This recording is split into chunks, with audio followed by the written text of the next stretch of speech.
Everyone, can you hear me? Yes, Aurelia, we can hear you.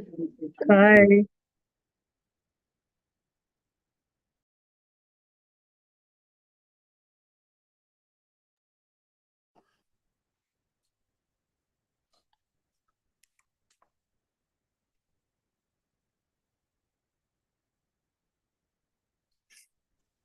Buenas tardes.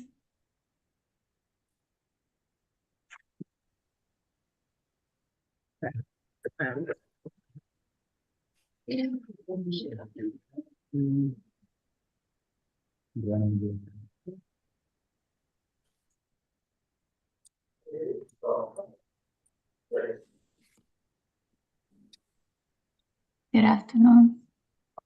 Good afternoon. Good afternoon. We'll be with you.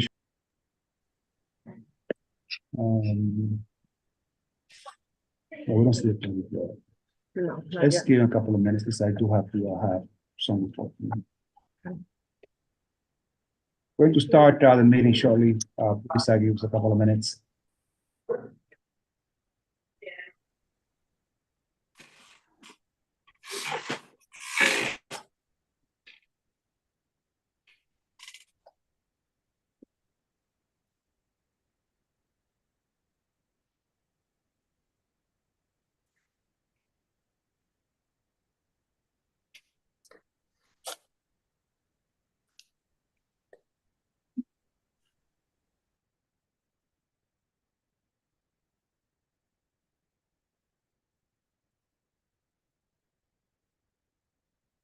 Thanks for promoting me and happy Valentine's Day, everybody.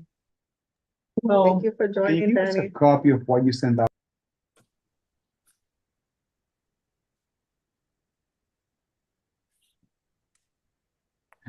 I look crazy.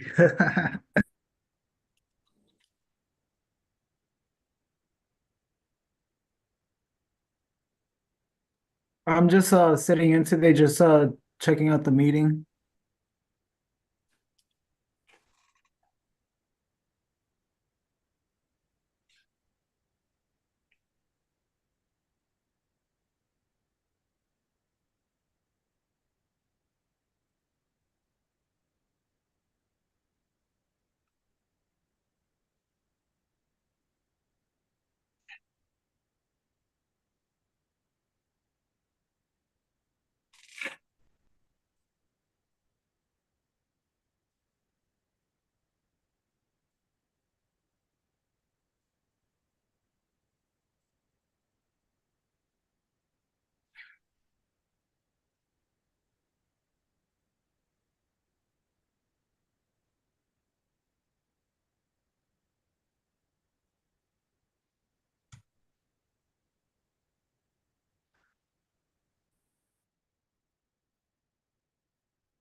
Good evening, everyone. I'd like to welcome you all to this meeting of the Licensing Committee meeting for Community Board 12.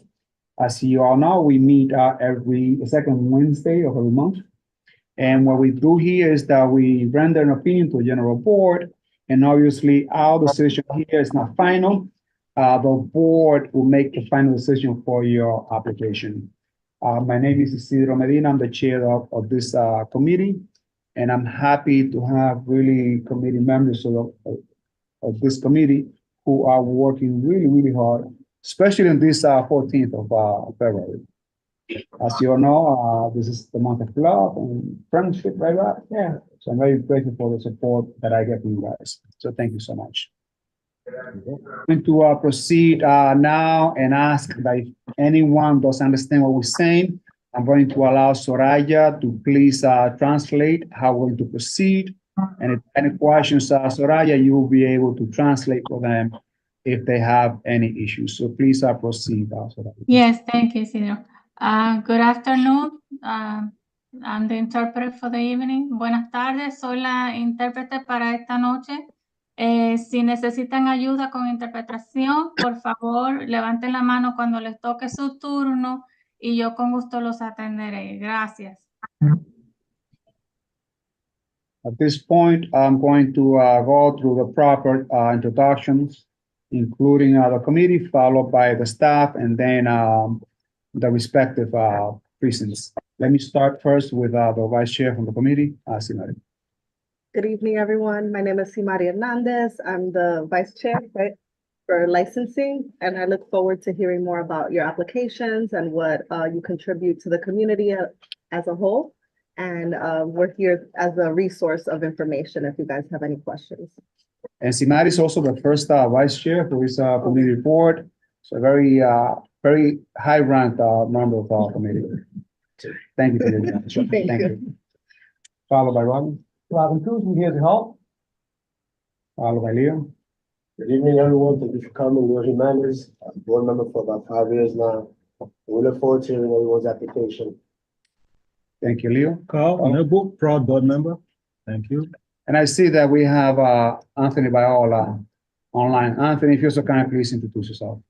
Sure. Hi, everyone. My name's Anthony Viola. I'm a member of this committee since January of last year, and I'm currently serving as the secretary of the board as a whole. Hey, there you go. It has been a tradition that the members of this committee, they actually do well, and they have high-ranking positions within the board. We have the first vice president here, the secretary, and at one point I also served for second vice chair. So really, really great things. Ebenezer, if you're so kind, please introduce yourself. Hi, good evening, everyone. Ebenezer Smith. I am the district manager of Community Board 12 Manhattan. Welcome, everyone, and I hope that you have an excellent meeting tonight.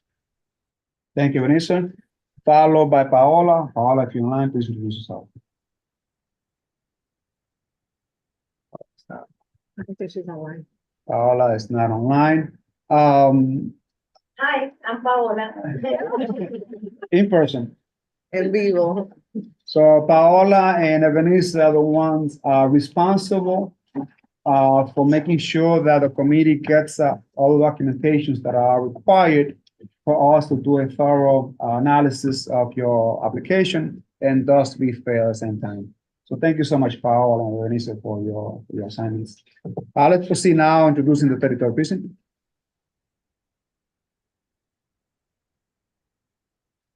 You have to just go off mute. You're on mute. Is it good now? Yeah.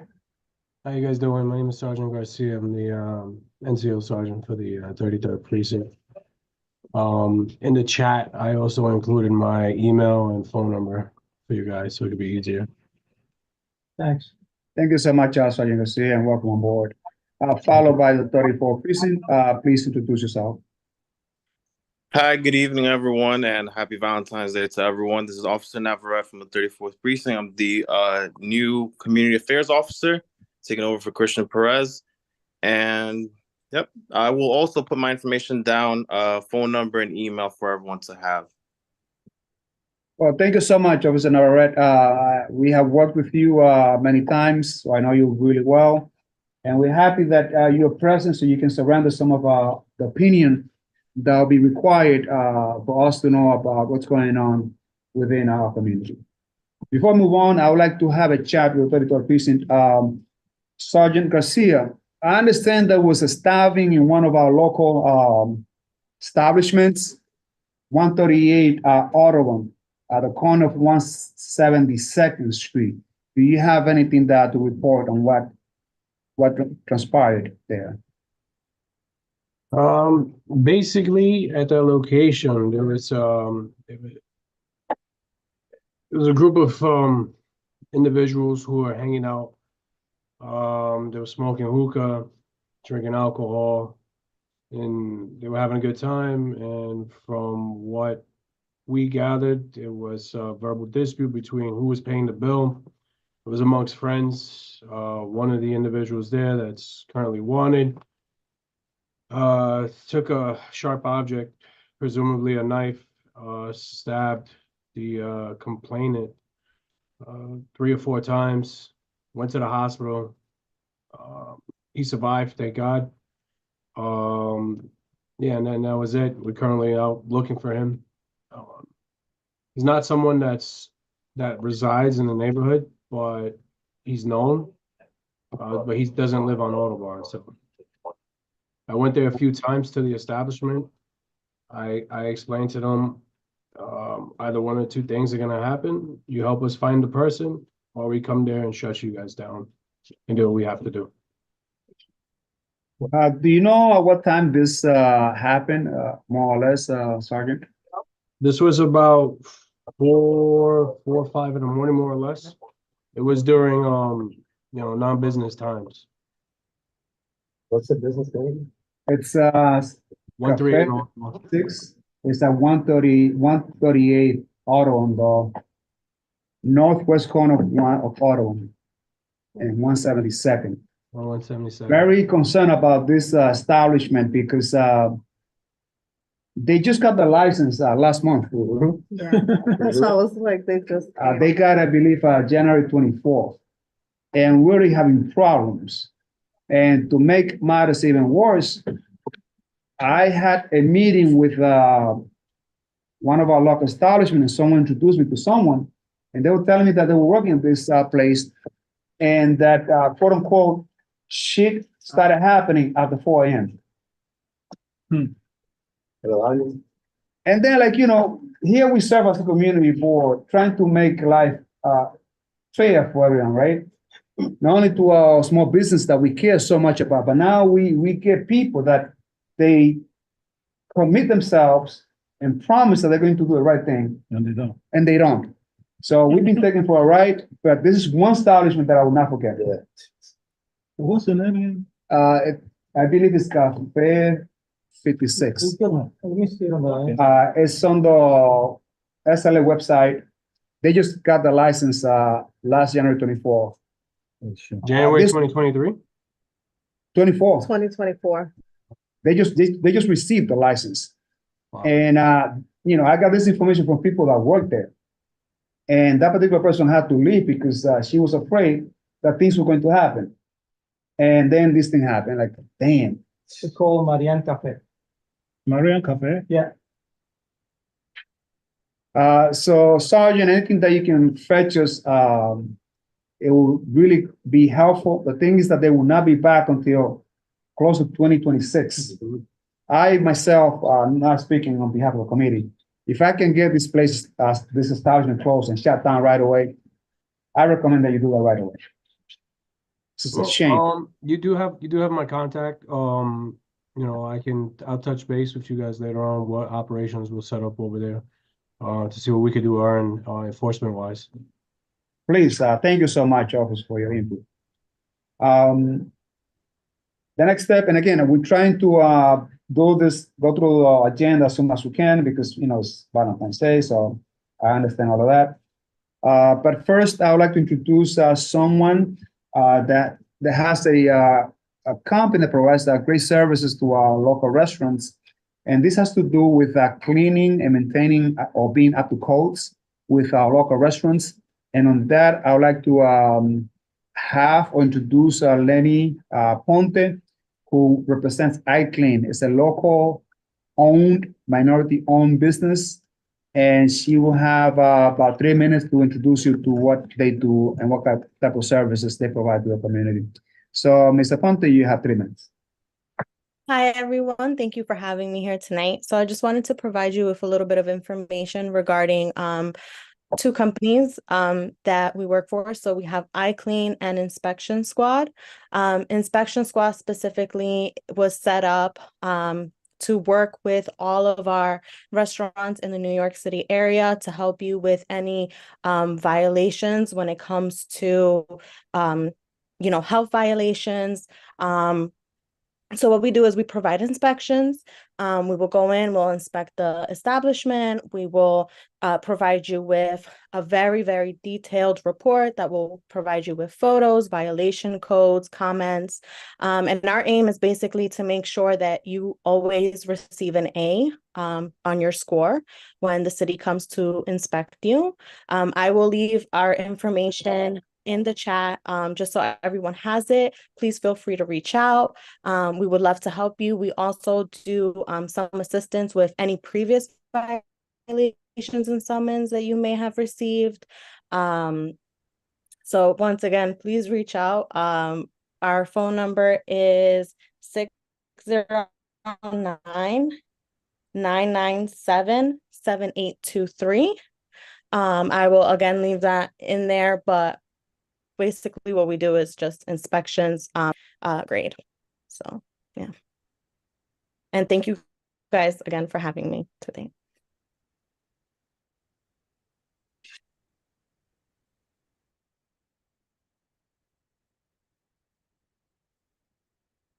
Isidro, you're on mute. We can't hear you on Zoom.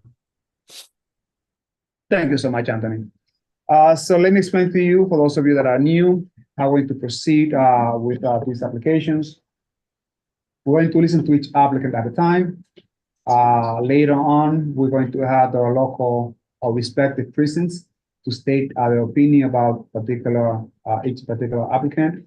And then we're going to open the floor for residents to see if there are any questions, issues, and or concern, after which the committee is going to convene and just have a discussion among ourselves, and after which we'll vote. And once we vote on the matter, you can actually leave.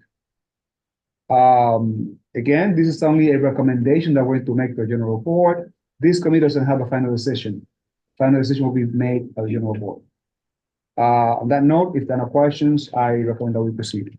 Yes. Seeing none, let's go. So we're calling our first set of applicants for renewal on-premise liquor license. Agenda item number 1, Caramba Corp., located at 1051 St. Nicholas Avenue, between West 162nd and West 163rd Streets. Is there a representative present for the establishment? Aurelia Tavares. I'm sorry. Say it again. Aurelia. It's for Caramba Corp. Is it you, Aurelia, and Merrick, or both? No, I'm not on it. Okay. It's Merrick. Yes. I'm sorry. Can you say your full name and title or relation just for the minutes, please? Yeah, my name is Marek Shved of RSNYC, and we're here appearing for Caramba Corp for renewal. Welcome on board.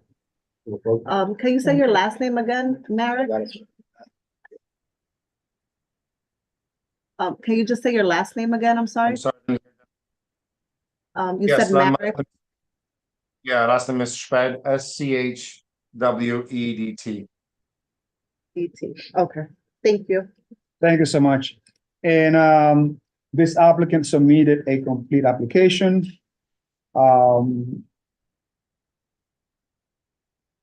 Actually, based on our record,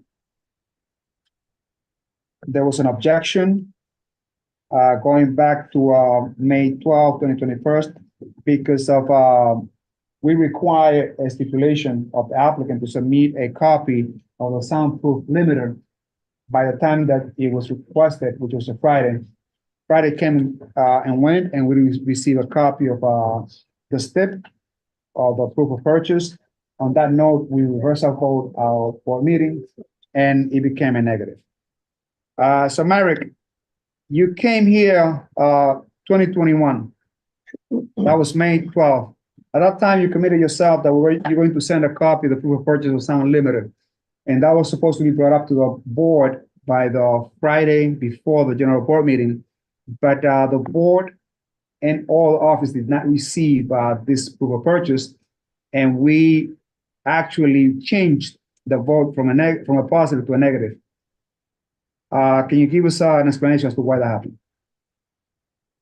Right, just a little clarification. I wasn't the original filer of this application, so I didn't meet with you a couple years ago.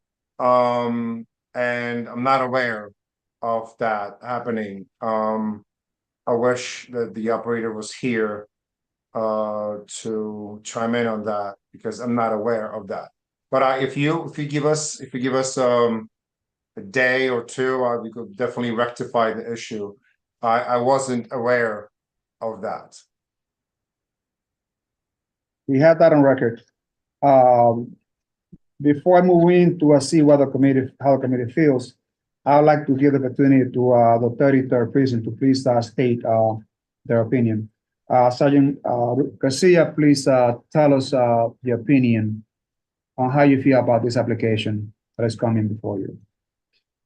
Looking back at Caramba Corp and just the location in general, 1051 St. Nicholas Avenue.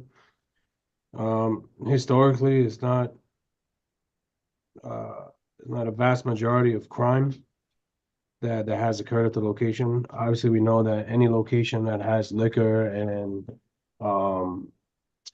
food and music, things like that, can be subject to crime. But for this location specifically, we do have cops that have been posted on foot. This location only has 4 311s and 13 911 calls. And that's before this year. Nothing that I see that would be imperative at this time to the recommendation. So how many 311 calls did you receive? 4. 13. Yeah, it's for 2 for loud music and 2 parking violations in front of the establishment. And you said that there were like 911 calls as well. How many? 13 total, but that varies from loud music to a dispute to it could be anything, a range of anything. Very well. So Marek, you heard the concerns about the precinct, and Anthony, I'll get back to you in a minute if you don't mind. Can you tell us as to what's going on there? I personally am not aware of any serious incidents happening. I had a conversation with the operator, and I would like to just say that these are just minor issues. People just calling about noise complaints. That's just something that probably cannot escape in New York City, especially being this kind of establishment. From what I understand, I mean, the establishment is being operated in rather exemplary manner. Anthony, you have the floor. Thanks, Chair. Just sort of as like a comment to preface my comments to this establishment, I think many of you should take the opportunity presented by that inspection squad, because a majority of the renewal applications tonight had a number of violations from their health inspection posted on APC Eats against them.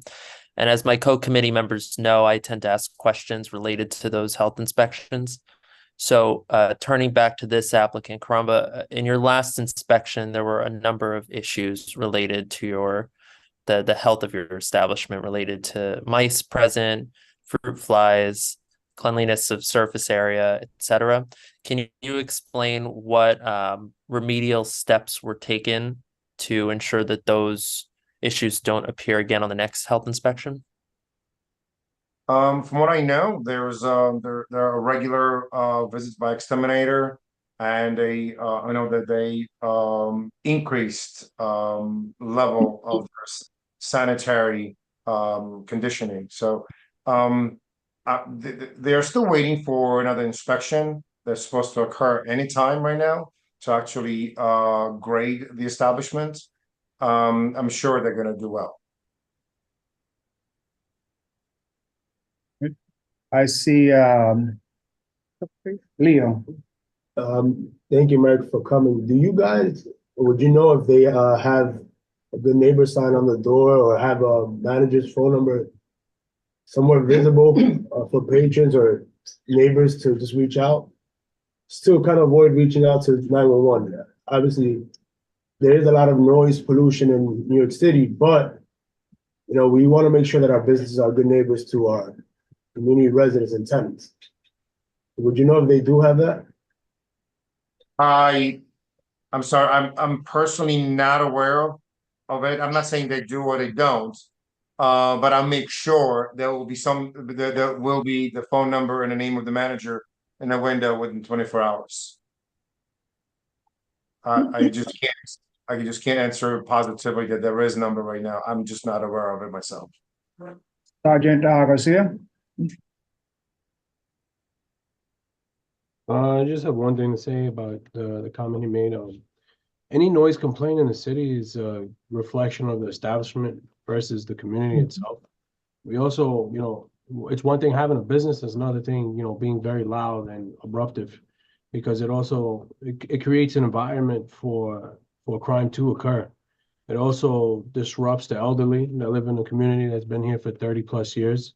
So not only that, if and this is for all of the businesses that reside in the 3-3 that are up tonight, I would like to exchange numbers with you guys so that I can personally go there just to visit and talk on a friendship basis at this time, just to make sure that everything's in par and that we have this relationship between the police department, the bar, and the community itself, so that way, you know, there's nothing stronger than the shape of a triangle. All three of us together working in partnership, you know, would be a great thing, not just for you, hopefully getting approved if that's the case here, but, you know, in the near future. That's all. I agree. Do you have any other questions, members, residents? Yes, Rob. Sergeant Garcia, just question. Any major incident happened in the establishment that you know? No, nothing. I did a historical check on it. The last few years, nothing out of the ordinary. But you know, nothing's to say yesterday's today is tomorrow's tomorrow. You know, we don't know what's going to happen tomorrow, but we want to make sure it stays good. Gotcha. Thanks. I have a comment. Yes, there's nothing against the rep Merrick. Merrick, a recommendation. I know it's a renewal, and we usually don't go crazy with it, but it's good to have the merchant online with you. You're new to this merchant, but it's best if they're here. They can answer certain questions we have that help us reassure our decision. Again, it's not a reflection of your work. I'm sure you're doing great work helping the business get back to where it needs to, but it's always good to hear from the actual owner or manager what's going on, because it gives us an insight to their business. And I 100% agree with you. The operator is supposed to be here, so I just assumed because we confirmed him being here literally 30 minutes before the meeting started. I just want to think that something probably happened. He had to jump in at the restaurant just to fill some shoes. I would like to see him here myself. He was supposed to be here. Right. On that note, I recommend that we will straight vote. Just make sure no public, just in case. I don't see any resident comments, but just to make sure. Yes. Let's proceed to vote. Chair, how do you vote? Taking into account that we requested this step for that initial meeting for the sound leave, and it was not sent in, I'm going to vote no. Okay, apologies. I have a clarifying question. Yes, please. Are we gonna put those two steps, like the good neighbor and the phone number, just in case? Yes. Okay. Sorry, prior to your vote, Chair, are we gonna include the steps and then go to vote? So No, that they can- step first. Okay, Steve first. So we can include the two steps which are automatic. yeah. So Merrick, we're going to request two steps before the voting takes place. That doesn't mean it's going to swing one way or another. But for every single merchant that comes to the community board, we're requesting two steps. One, they're going to sign. And the second one is that you post a phone number of someone in charge, meaning that if there's a manager there, that someone can call right away to rectify the problem right away, so that PD cannot be called or should not be called, just to make sure that the problem could get rectified right there and then. Absolutely. Isidro, just a quick question. Yes, quickly, proceed. I was the previous the applicant's rep on the original filing of this application. I don't recall at any time when the community board said he hadn't completed the steps. So maybe can this be a condition of one of his steps that he supply as a sound limiter? Because I believe we did that 2 years ago. Mhm. Maybe it must have slipped through the cracks. I don't think it should be held against him at this renewal. I agree with adding the We should step of still our add sound limiter, but again, and then even if you were representing, it's still on the merchant to really stand that. And you can do your work and you pay for that, but a merchant has to be, it's his license, he has to be able to, or her, respond to, so we could definitely add a step this time, like, well, the sound limiter. Before We can add purchase, before the next general board meeting. Yeah, that's gonna be, How is community feel about that? Oh, good. I think it's just to have it, to make sure they have it in. So they'll have to send proof of the purchase of the sound limiter by the 23rd, right? So, Mark, I'm sorry. 3 steps. One, the Gunnevo sign. You can get that from the community board. Call the staff members that will send you the Gunnevo sign. Second, they must post a phone number or someone in charge. Again, if there are issues, you can call them right then, and hopefully the issue gets rectified at that level. And thirdly, we will need a photocopy of the sound limiter that was originally requested back when you came in for the first time. That is going to be submitted to community board staff no later than the 23rd Yeah. of February at 5 p.m. Before 5 p.m. on Feb 23rd, that should be submitted, a copy of the sound limiter or purchase of the purchase of it. Are you clear on that? Yes, sir. That note, that's all. Okay. Chair, how do you vote? I changed my vote now. I'm going to vote yes. Okay, I'll vote yes, just to give them another chance there. Robin, how do you vote? No. No. Leo, how do you vote? I'm gonna go yes. Carl, how do you vote? Yeah. Yes. And Anthony? No. Okay, so that's 4 yeses, 2 no, 0 abstentions. The recommendation passes, Chair. Thank you so much. So this application passes. Merrick, make sure that you comply with the requirements for this license. Don't forget, send us a copy of the proof of purchase or sound limiter. You have it tonight. 100%. Thank you very much. So we'll move on to agenda item number 2, again for renewal on premise. La Casa del Mofongo, 207 LLC, doing business as La Casa del Mofongo, located at 546 West, 207th Street at the corner of Sherman Avenue. Is there a representative present for the establishment? Yes, Hello, can you just say your name and relation to the establishment for the minutes, please? Julio Betances. I'm the general manager. Thank you, Julio. Welcome on board, Julio. So this is again for a renewal for La Casa Mofongo. I must clarify that on the record, we received the wrong resolution for La Casa Mofongo. The resolution that was first received was for Casa Mofongo on Monday the 3rd, but that already has been rectified. The last time that you guys came on board, there was no issue, there was no objection. Julio, how many employees do you have there? ¿Necesita ayuda?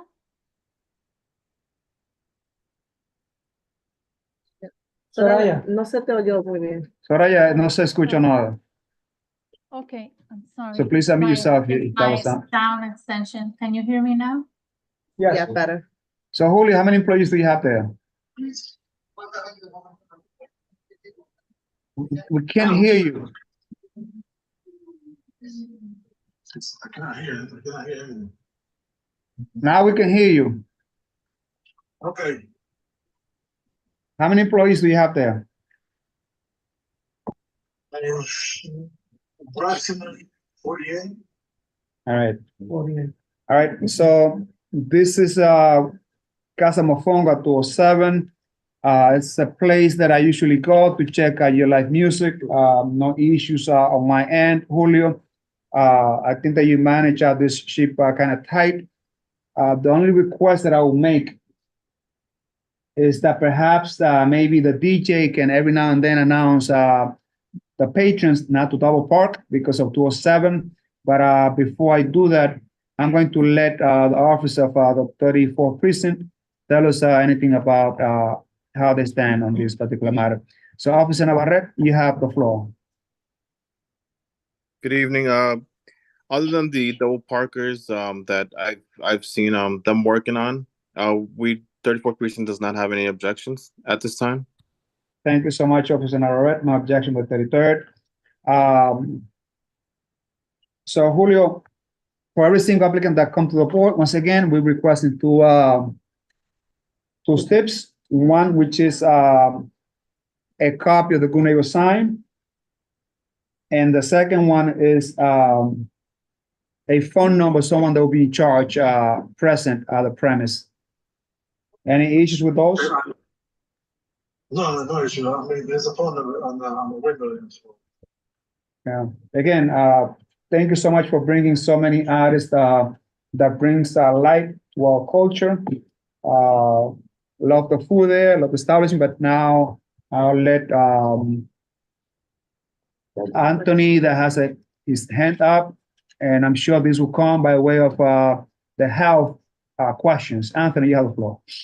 Yes, that's correct. Similar set of questions. So recognizing your inspection was over a year ago, what remedial steps have you taken for things like mice present in food and non-food areas, filth flies, and food surfaces not being cleaned? So we have a pesticide company that goes every Monday, so to take care of those issues. There's no mice issue, so or any bugs. So you hired a company, Julio, to address these problems? Yeah, they go every Monday. Every Monday they're there. So there, every Monday you say that they go there? Yeah. And this is a certified company. So. Okay, see, Rob, you had a question, comment? No, it's not a question, just comment. I just want to say thank you, Julio. You're doing a great job. Bringing a job for the community and also the restaurant and the food is there is amazing. Thank you, Julio. So thank you so much, Julio. And again, as you heard from the 34th precinct, the only concern is the double parking issue, which is coming to 207. Can you tell us an update about the outside dining establishment that you have? What's the update? Are you taking that down? What's going on there? It's scheduled to be taken down anytime soon in DOT. So it's scheduled. Because that can help a lot. If we are able to get that out of the way from the street, I think that will help with the traffic issue there. So maybe we can send a note to DOT. I think I'm going to see them this month. So I'll remind them. And let's move on to a vote. Carl. Just a brief, not that it matters, but is there any reason, is there any particular reason why you're not appearing, so we can see your face and things? I mean, give us a better sense of who you are. Not that it matters, but just wondering. Any particular reason why? No? They want to see your face, Julio. I'm on the phone, that's why because I couldn't get you. You don't have to, but just wondering. Yeah, I'm sorry. All right, don't worry about it. All good. I know Julio, so. Okay. I'm sorry about that. I'll get them. All right, let's go to a vote. Yeah, I don't see any residents with questions. So Chair, how do you vote? Yes. I vote yes. Robin, Yes. Leo, Yes. Carl, Yeah, and Anthony? Yes. Thank you. So there's 6 yeses, 0 no, 0 abstentions. This passes as a recommendation, Chair. Julio, so congratulations. Keep the flow moving there. Keep the traffic flowing because 207 is a problem. Congratulations, and you have a good night. Thank you, thank you. Thank you, Julio.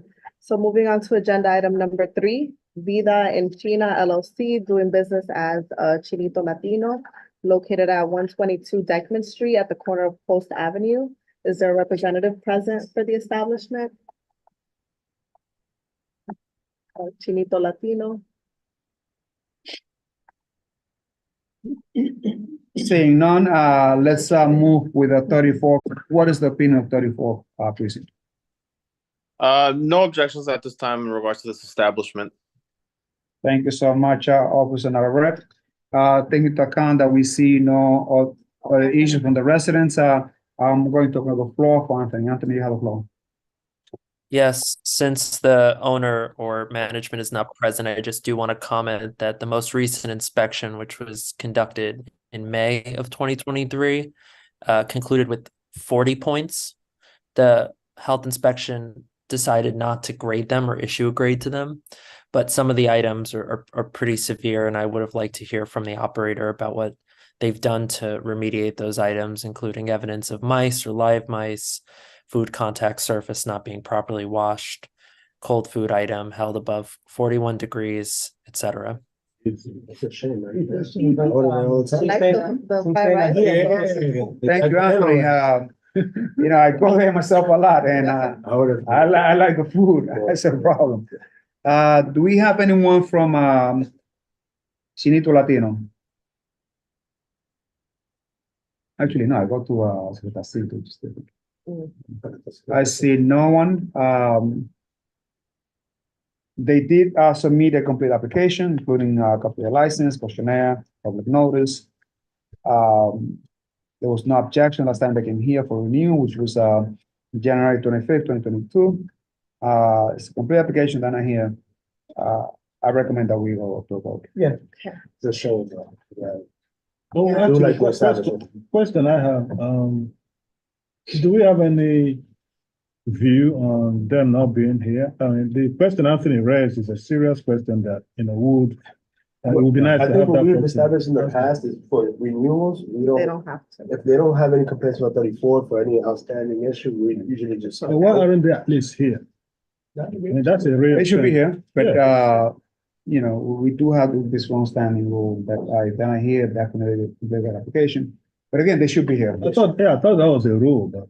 For new. But For the new new applicants. renewals, we usually, Mhm. unless they have outstanding complaints, issues, recent that we, Pretty much so. this one is an issue.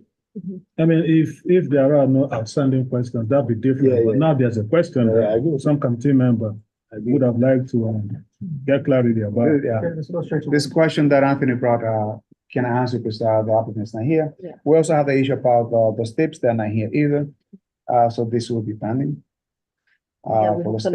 notify. So the office will be notifying this merchant for the 2 steps, which are the good neighbor sign and the phone number to be posted. Yes. On that note, I recommend we vote. Chair, how do you vote? Yes. I vote yes. Robin, how do you vote? No. Leo, Oh, yes. I feel good, Jesus. Carl, how do you No, vote? no. And Anthony? No.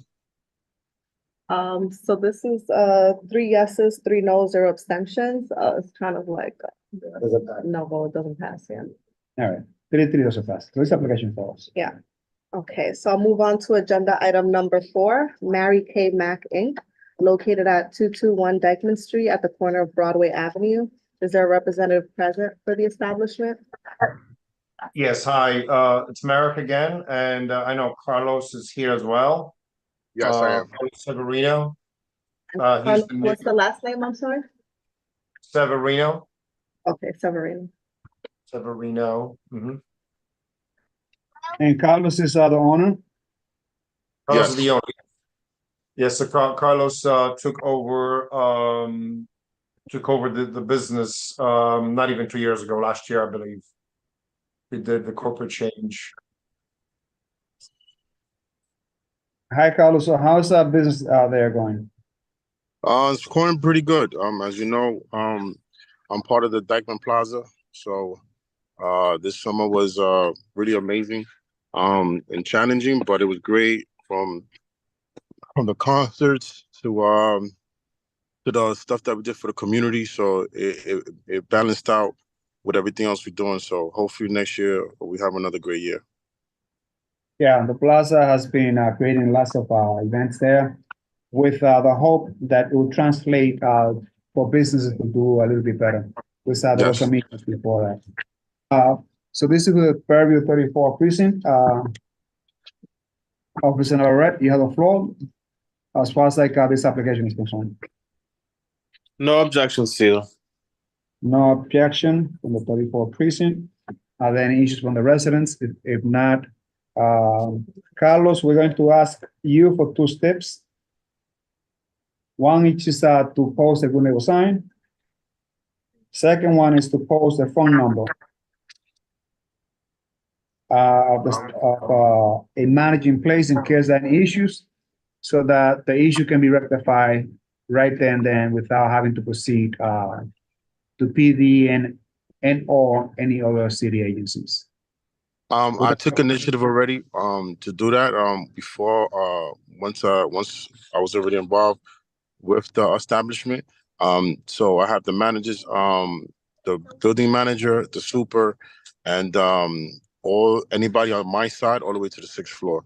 So sometimes when everybody's outside, it might get a little rowdy when everybody's all the other locations come out plus mine. So they got my number directly. They usually text me. I'll have the guards come outside. I'll go next door to Papacito to have their guards come outside just so we can clear it up. So that's how you haven't, heard nothing complaints of 311 on that area. Thank you so much. Are there any questions from committee members? Seeing none, let's go to a vote. Okay, Chair, how do you vote? Yes. I vote yes. Robin Yes. and Leo, Yes. Carl Yeah. and Anthony. Yes. That's 6 yeses, 0 no, 0 abstentions. This recommendation passes. Great. So Marek and Carlos, congratulations to both of you. We hope you continue prospering, and if there's anything that we can help, please feel free and reach us out. But in the meantime, congrats, and you have a good night. Okay. Thank you. Thank Very you, much. guys. Thank you. Moving on to agenda item number 5, Chelas Hospitality Corp. doing business as Chelas, located at 3820 Broadway at the corner of West 159th Street. I think I saw Oscar there. Yeah. You're just on mute, Oscar. You're still on mute. Sorry.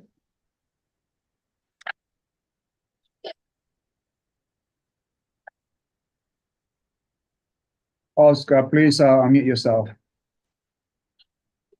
I think you're speaking, but we can't hear you. You have to go on mute. You're still mute. Let me ask you to unmute to see if that. All right, there we go. Can you guys hear me now? Yeah. Yes, we can. Okay, sorry about that, guys. I'm on the road doing some deliveries for the restaurant. I apologize. Carlos, also, I'm sorry. How long you been in business at this establishment? I know that you own some other business, but this one on Rowan. Chelas has been open for about maybe a little over a year.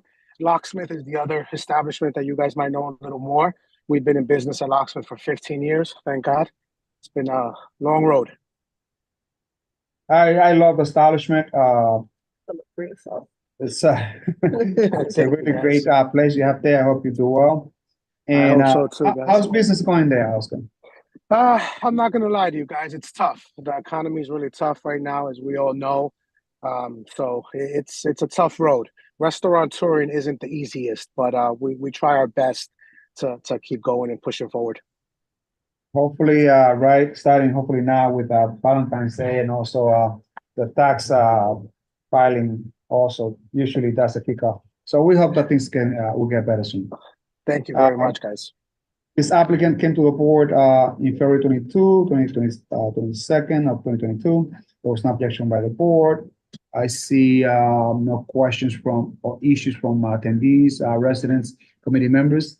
If not, The precinct? I see Anthony. Yeah. Yes, they submitted. Oh. No, not yet. actually. The precinct, Yeah. not bad. Thank you, no, thank you. Anthony, you have the floor, but if you don't mind, Anthony, let's have the 33rd precinct surrender their opinion, and then I'll get back to you, Anthony, right away. So, 33rd precinct, you have the floor.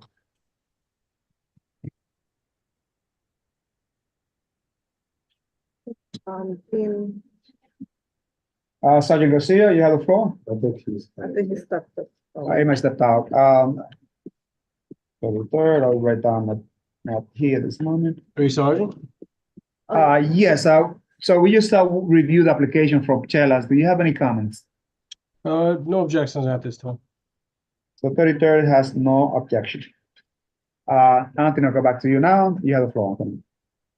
Thank you. I'll start by saying I live very closely to Chelas, and I also think it's a fantastic establishment. But for consistency purposes, I do just want to ask questions related to your most recent health inspection.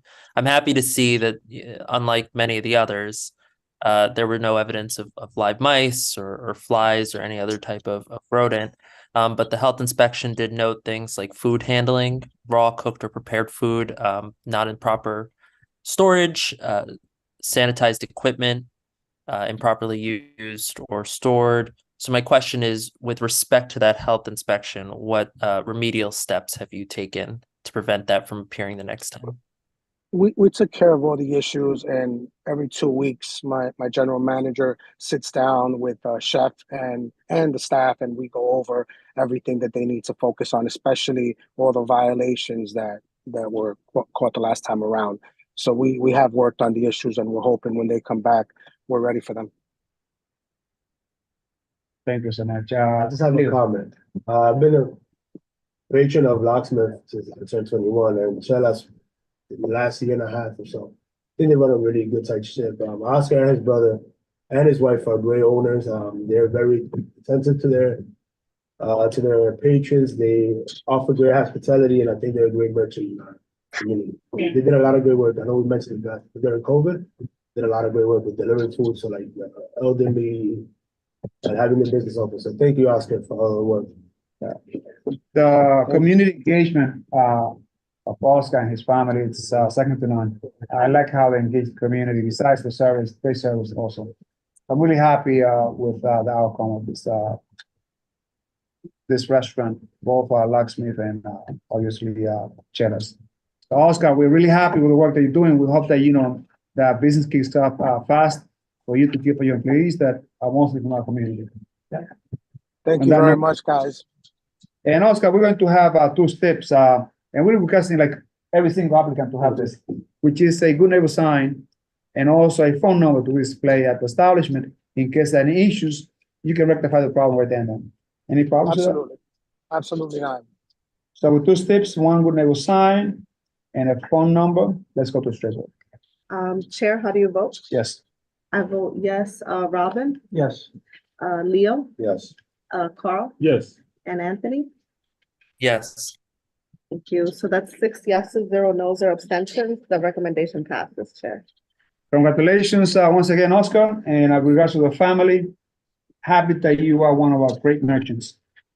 Thank you very much, guys, and it's a pleasure to serve this community. I'm born and raised in the Heights, so I wouldn't want to be anywhere else in the world. Thank you so much. You take care. Have a good night. Thank you, guys. Have a good night. Happy Valentine's Day, guys. Thank you, man. Okay, so we'll move on to agenda item number 6, Inwood Hospitality Partners LLC, doing business as Hudson Crab and Q, located at 348 Dyckman Street, the Dyckman Marina. Is there a representative present for the establishment? Yes, John Becker's present. Hello. Hello, John Becker. Are you the representative? Or the Yes, owner? I'm a representative. I'm a partner in the business. Part owner? Yes. Okay, thank you. Welcome on board. So this establishment is seeking an approval for the renewal for Inwood Hospitality Partners LLC, doing business as Hudson Crab and Q.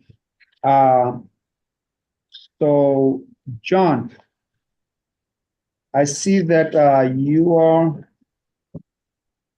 part owner, and I think you've been part owner for a while.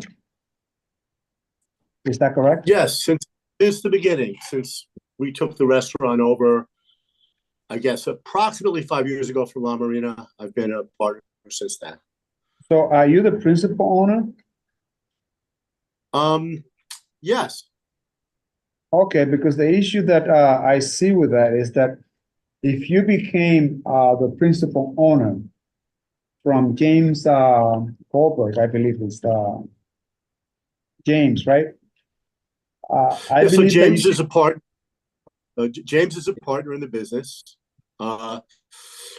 He moved to Florida, and I was a partner before, so now I'm involved in the everyday running of the business. I have 50 years experience in the restaurant industry, and I was approved from the beginning when we took over. And in fact, I've been helping to run the business for the entire 5 years. I'm I on know, site. great. most of the time. It's a great establishment. The only thing is that James Gorman was the principal owner, and now you become the principal owner, and that should have been notified to the community board. And thus far, unless I'm mistaken, we have not seen a meeting that had the corporate change where you're supposed to notify the community board. I don't know if you're aware of that. Okay, so I wasn't aware of that, and Jimmy Goldman is still a partner, in fact. But anytime there is a change in corporation that goes beyond the 10%, has to be notified to the community board for a corporate. Okay. change. So I highly recommend make that sure you check. they get it very promptly, sir. I highly recommend that you check with your attorney, review the matter, and then I'll come back to the community board as soon as possible, because the community board has to get notified. Okay, so just so I understand, the community board needs to be notified about the changes in excess of 10%. Is that what you said? Correct. Okay. Also, Mr. Becker, I've been trying to reach you for a party and nobody gets back to me. That's do this, Aurelia, on your own business hours. Hi, how are you? Before I How move are on, you? hear the precinct opinion. Officer Navarrete, what is the opinion of 34th precinct? No concerns from the 34th precinct. We don't have any objections for this establishment. No concerns from the 34th precinct. Do we have any questions from residents? There's a resident. I see, just give me 1 second. I'm going to recognize, Hector or Heck B. I would think that'll be Hector or Heck B. You have the floor for 1 minute. Hello, how's it going, everyone? Yes, this is Hector Bonilla with the Community Board 12. Hector. Yes, an amazing restaurant. I think it's one of the only restaurants in Washington Heights that you could park your boat if anybody has a boat up there. But you do have to notify the SLA with anything above 10% in the corporate ownership. Just wanted to note that as well. And I'll pass the mic over to Anthony. Thank you all. Thank you, Chair. Thank you, Hector. That'll be the role of the chair to recognize the members. So, John, you have members complimenting your venue. I myself, I think the venue is great. It's absolutely beautiful. And also thank you for the engagement that you do with the community. But I just want to recognize Anthony. Anthony, you have a floor. Thanks, Chair. John, same line of questions I gave to the other applicants. So you were last inspected, it looks like, in 2023 on August 29th. This was your first inspection, so they didn't issue you a letter grade, but they did find several issues related to personal cleanliness, evidence of mice, filth flies. Can you elaborate on what remedial steps you took to rectify that for the next inspection? Sure, and I would like to say that I really take this seriously. And, we're in a park, so we have these other like skunks and raccoons and things like that on the outside of the property. So we really try hard. And I'm sorry these things have, fallen between the cracks. So Currently, the restaurant's closed for the off-season, which has been the pattern in the past. So I just want you to know that, like right now, the walk-in boxes are empty and clean, and there's no food in the place. We do have a pest control company, and we've increased, they come in the off-season also. So we've increased the number of youths. We've sent 2 employees to get their own health department certifications to additional employees so that they're more knowledgeable. And when season after the health department came by last year, we started doing morning inspections where the manager every morning would go around with a flashlight, and we bought new food containers. So that's what we have done. And when we reopen, we'll have, renewed sharp focus on this. Thank you so much, John. Thank you for having those steps taken, including the training of employees to make sure that everything is safe and sound. Anthony, does that answer your question? Thank you so much. I recommend that we go straight vote in the next session with 2 steps in place. Yeah. So John, we request each applicant to submit a copy of actually not. Only to call the office for Good Neighbor sign. You can call CB12, ask them to give you the Good Neighbor sign. And it's a page. I'm sorry, repeat that. I didn't hear that. Sorry. It's call the office, the CB12 office, and ask them to send you a copy of the Good Neighbor sign. Okay. You're going to post that sign at the establishment, and also post a phone number of someone that is in charge in case there are any issues that the problem can be rectified right then and then. It will go no further to other city agencies and OPV. So you write down the phone number of someone in charge and just post it somewhere in front of the establishment. All right? Of course, yes. All right, buddy. So on that note, let's go to a vote. Chair, how do you vote? Yes. I vote yes. Robin, No. Leo, Yes. sorry. Carl Yes. and Anthony. Yes. Thank you. So that's 5 yeses, 1 no, 0 abstentions. Chair, it passes. Thank you so much, Johnson. Congrats, and do take care of yourself. Regards to James. And remember to submit. Thank you very much. For the corporate change. Yes. Don't forget to come back with a corporate change. Thank you. Yes, will do. Understood. Thank you, everybody. Thank you. Thank you. So we'll move on to our last renewal for on-premise liquor license, agenda item number 7. Conto Euro, Caribbean Cuisine Corp., doing business as Bravo 56 Bar and Grill, located at 261-267 Dyckman Street at the corner of Payson Avenue. Is there a representative present for the establishment? Yes, Aurelia Tavares for Conto Europe Caribbean Cuisine. Thank you so much. How's business there, Aurelia? It's actually okay. They're holding their own. The owner, I think Gregory's on the line. Business as well. They're despite the current climate, Dyckman Street is coming back. These events at Dyckman Plaza are really helping. The last time that you came for a corporate change, we had no issues with it. So I'm glad that you guys are doing well. And hopefully the investment that was made by the new owner is paying off. This is with the Fairview 34th Precinct.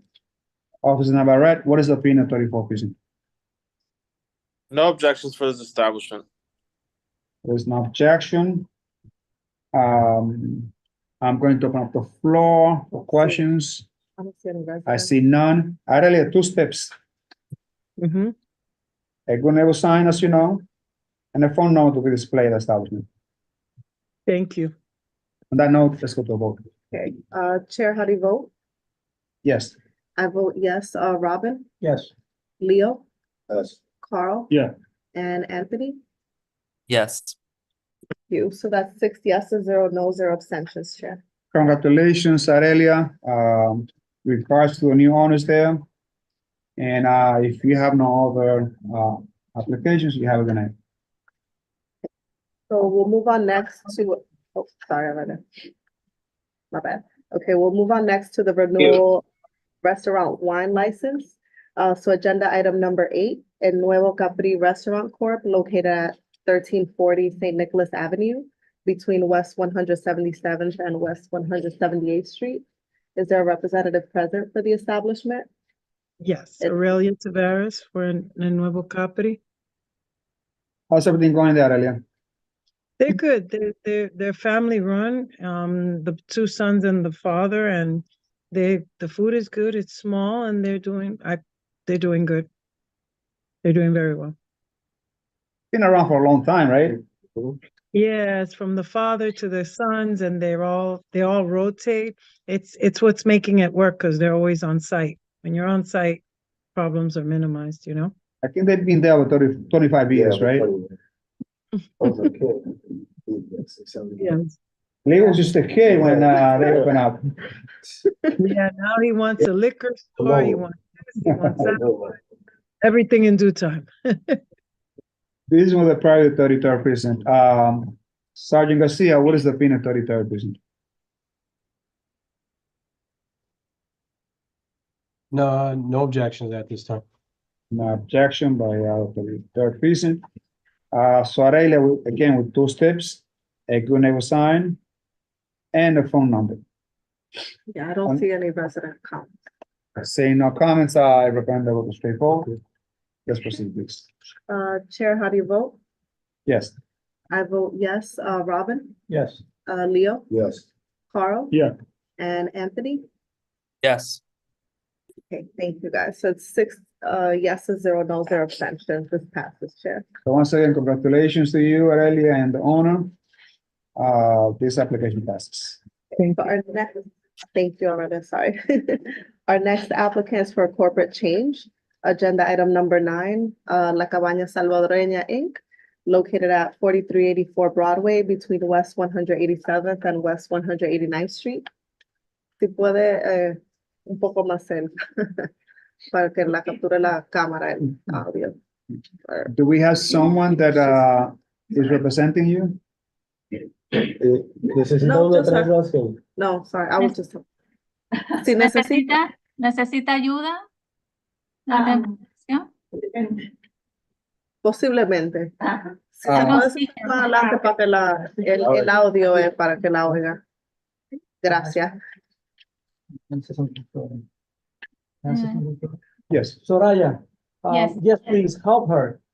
She might understand a little bit, but we want to understand everything, whatever she says. Understand? Okay, I don't see her. I'll just speak into the. Buenas tardes. ¿Que desea decir algo, señora? Pues depende, tiene, no sé, alguna pregunta. Su nombre Mi nombre es Juana Lozano. Are there any questions? Soy co-owner. Gracias. So what's the name again? Ana Lozano. Ana. Juana. Oh, pues sola. Juana. And you're the owner, correct? ¿Usted es la dueña? Mi esposa. Su esposo. Sí. Her husband. They're like co-owners. So you're the co-owner with your husband, correct? Entonces, ¿usted es co-dueña con su esposo? How long you been in business? ¿Cuánto tiempo lleva en el negocio? 28 years. 28. Since 1995. That's proposal from the height. Yo, revuelta. That's proposal from the height. So Excellent. that's 100%. So you want to do a corporate change? Yeah.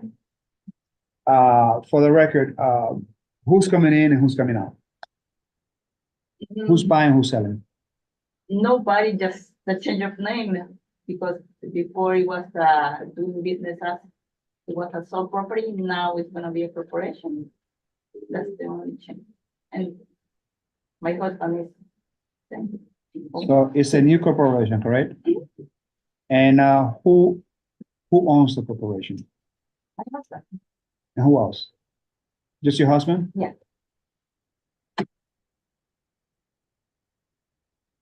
What's your husband's name? I'm sorry. Pedro Lozano. Okay.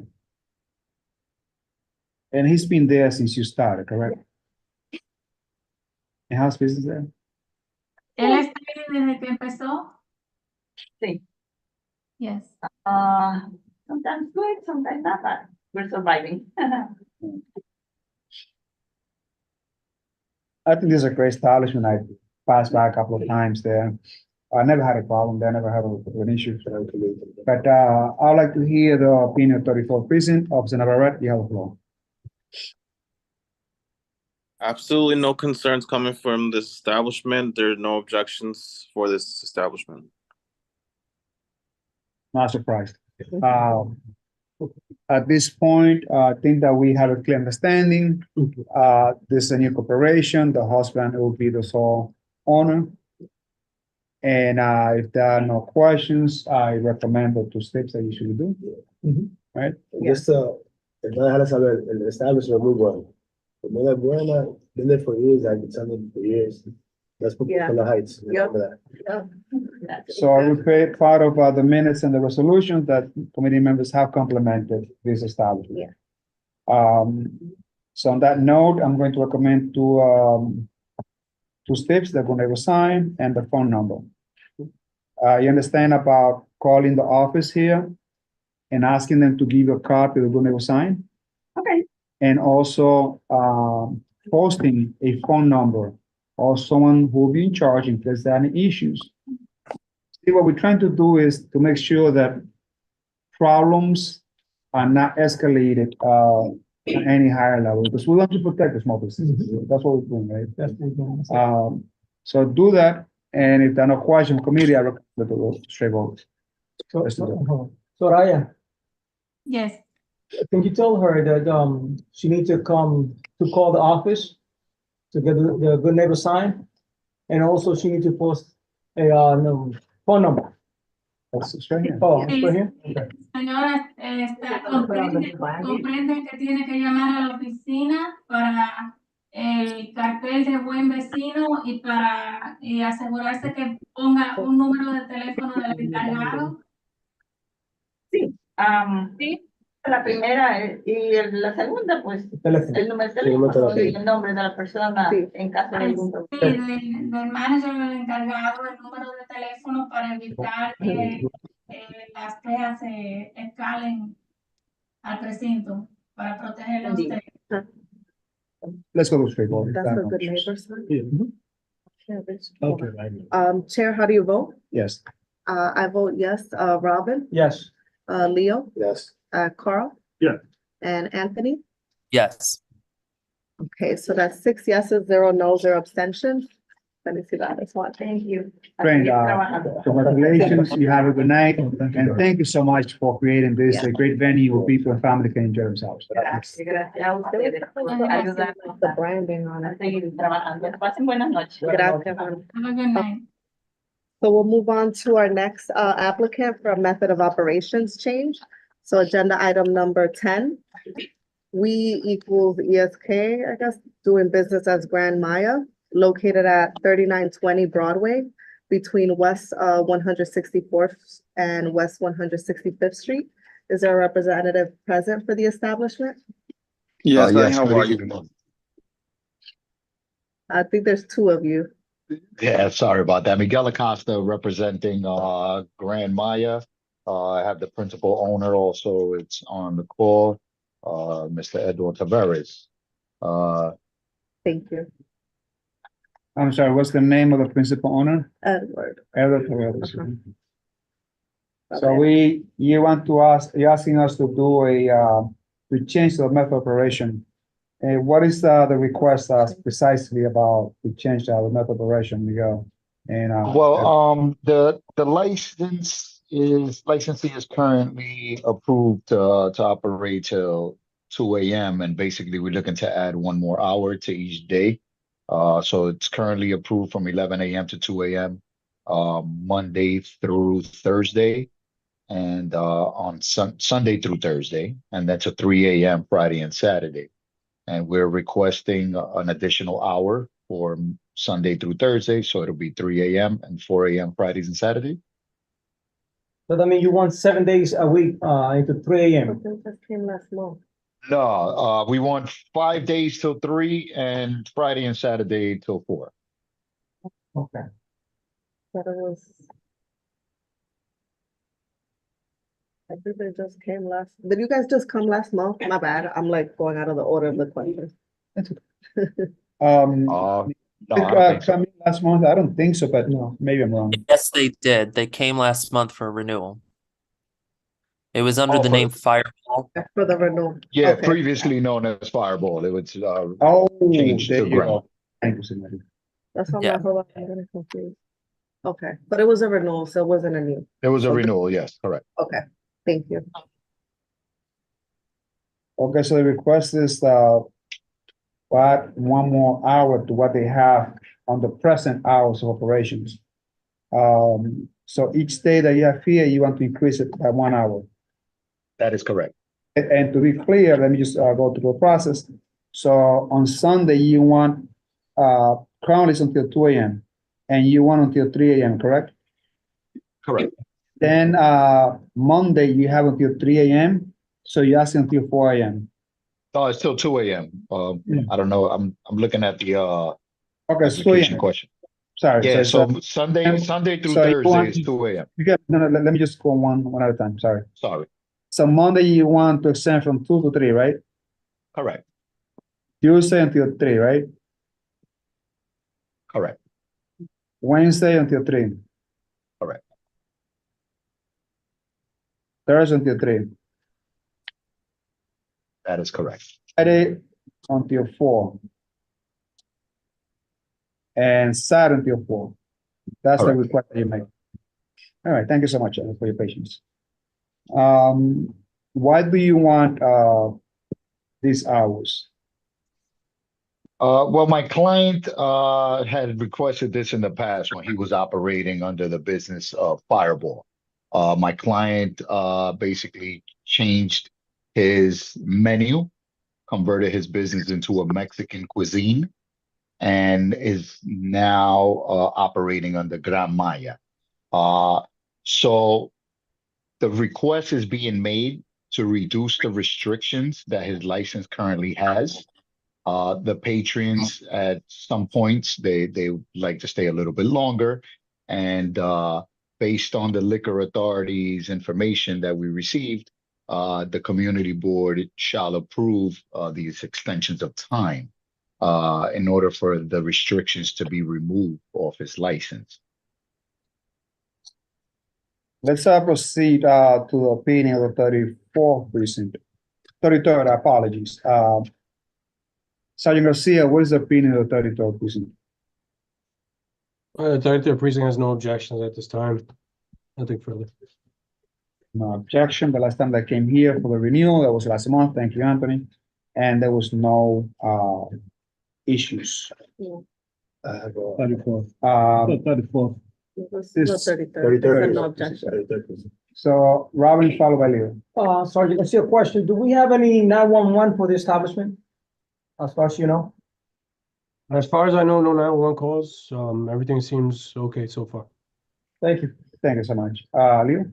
So I don't, really it's a decent merchant. I don't have a problem extending the hours for Friday, Saturday. We have to take into consideration there's a hospital across the street from it. The business down the block for Washington, the Knee Pub, they close a little earlier, except Friday and Saturday. So my issue is not during the weekend. So Friday, Saturday, I can work with the extra hour. Sunday to Thursday, I won't support it. I think it's a residential building up top. The neighborhood businesses, the businesses around it do not close later, so it's not like you're really in competition. And I just think with the hospital there, it creates an environment where it causes issues. So you said that you have no problem Friday, Saturday, Friday and 4 Saturday a.m., till 4 a.m. but everything else stays to 2. at 2. Okay. And that's going also with the hours of Fort Washington Pub, and they Friday, Saturday close at 4, everything else is at 2. Let me get a feeling to see how the committee feels on this. I agree with that. You deal with Leo. Yeah, with Leo's Oh, Cheryl has a comment. schedule. I'm sorry, Cheryl, you have a comment, before we move forward, you have the floor for 10 minutes. Thank you. I just put something in the chat because I didn't know if anybody saw my hand was up. I seem to remember in the past when it was Fireball, the 33rd precinct had, there was like a couple of incidents that happened there. I know that was a while ago, but still it was like two pretty serious incidents that happened there. And I'm also wondering, have they put up the a good neighbor sign and also contact information to reach the manager or whoever in case there's you know, with the noise? Because you have to keep in mind, Miguel, that there are apartments above that establishment. It is a residential area, and there have been noise problems in the past when it was Fireball, because I tend to come to all of the licensing committee meetings, and there were residents back then that were complaining about the noise and the music. Has there been a sound limiter put in? Is there soundproofing in the place? Because my opinion is, I think that 3 a.m. During the week is kind of late. Yes, Is and pushing it a little bit. Thank you, Cheryl. Okay, my client has informed me that has made all the adjustments necessary prior to him changing to Grand Maya, the Mexican cuisine. He has also informed me he doesn't have any issues on remaining with the same hours during the week, including Sundays. And he understands the concerns of the residents that this may bring. So he's okay with leaving everything to 2 a.m. and just allowing him to operate Fridays and Saturdays without any restrictions. So much, Miguel, for bringing down the hours when the weekdays until 2 a.m. And then the rest of the days are Fridays and Just Friday and Saturday. Until 4 a.m. Friday and Saturdays until 4. Anthony, I see you have your hand up. Yeah, thanks, Chair. I think Cheryl raises a good point, though. So when you came before the committee last month, it was a stipulation for your renewal to put up a good neighbor sign and management's phone number. Has that been done in the last 30 some odd days since you came before this committee? Yes, as per my client, yeah, and he's on the line now. He has confirmed that he has. Okay. Okay, Thank there's you. also a picture that confirms that. So the steps will not be required because I already comply with it. So I'm going to take that off. And then the hours of operation are going to be Fridays and Saturday until 4 a.m. The rest of the days until 2 a.m. Sounds good. If I see any other comments, let's go to a vote. And Chair, how do you vote? Yes. I vote yes. Robin, Yes. Leo, Yes. Carl, Yeah. and Anthony. Yes. Thank you. So that's 6 yeses, 0 no, 0 abstentions, Chair. This passes. Thank you so much, Mary. So congratulations, Miguel and Eduardo. So please, I'm sorry, Edward, please have a good night. And Thank you. I hope you guys Thank do well. Okay. No So our problem. next applicant is for a class change. So agenda item number 11, Casa Emilio Restaurante Corp., doing business as Casa Emilio Restaurante, located at 65 Sherman Avenue at the corner of Thayer Street. No, you're right. Es usted, ¿verdad? Y necesita interpretación. Tenemos un representante, Well, Anthony. good evening. My name is Anthony Carabello. I'm the representative. So I'm here remotely and they're present. Okay. So I'd be Thank you. glad to address the committee. Happy Valentine's Day to everybody. And we're glad to be here tonight. So essentially, we were here about a year ago on March 8th. We were approved for a beer and wine license. They opened the establishment in July. They've been doing very well, thank God. And at this time, they would like to upgrade to full liquor with also a slight modification in their hours. They previously were approved 7 a.m. to midnight. So now with full liquor, they would like to go to 2 a.m. on Friday, Saturday, and Sunday. And we would be glad to address any questions. There's been no other change in method of operation. There's background music only, no outdoor seating. The applicant has extensive experience in the neighborhood as a chef, 20 years. We went all through this last year, March 8th. You guys approved us a 7-0 vote. So we'd be glad to address any questions this evening. Thank you so much. Thank you so much, Anthony. For the purpose of the minute, I'd like to hear the names of the owners so we can have that on the record. Of course. The owners are Milo Gatico. Emilio. Hermilo Gatito. Hermilo. And you are the principal owner? Sí. El dueño principal. Very well. So as far as, Anthony, as far as like the hours is concerned, you have to submit a different application because that'll be to change, wait a minute. Operation. No, it's Just the method of two operation. additional hours, 3 days a week. Yeah, that's the method of That was operation. the method of operation. They're doing a class change, not the method Yeah. of operation. So we will need to, for you to come back, perhaps next month and take care of, the change of method of operation. We will only deal with this matter concerning the class change. And I see that you also have another item, which is, a full liquor license. You're requesting a full liquor license. You don't have to submit an application, for full liquor license if you're doing a class Class change. change, yeah, because that's just moving it up. You understand, Anthony? So interestingly enough, I'm not representing them on the other matter, which I just discovered tonight when I was looking at the agenda. So I believe they have another representative. It's the first time it's ever happened to me in 35 years, but I'm just on this matter for 65 Sherman. But I'm saying that,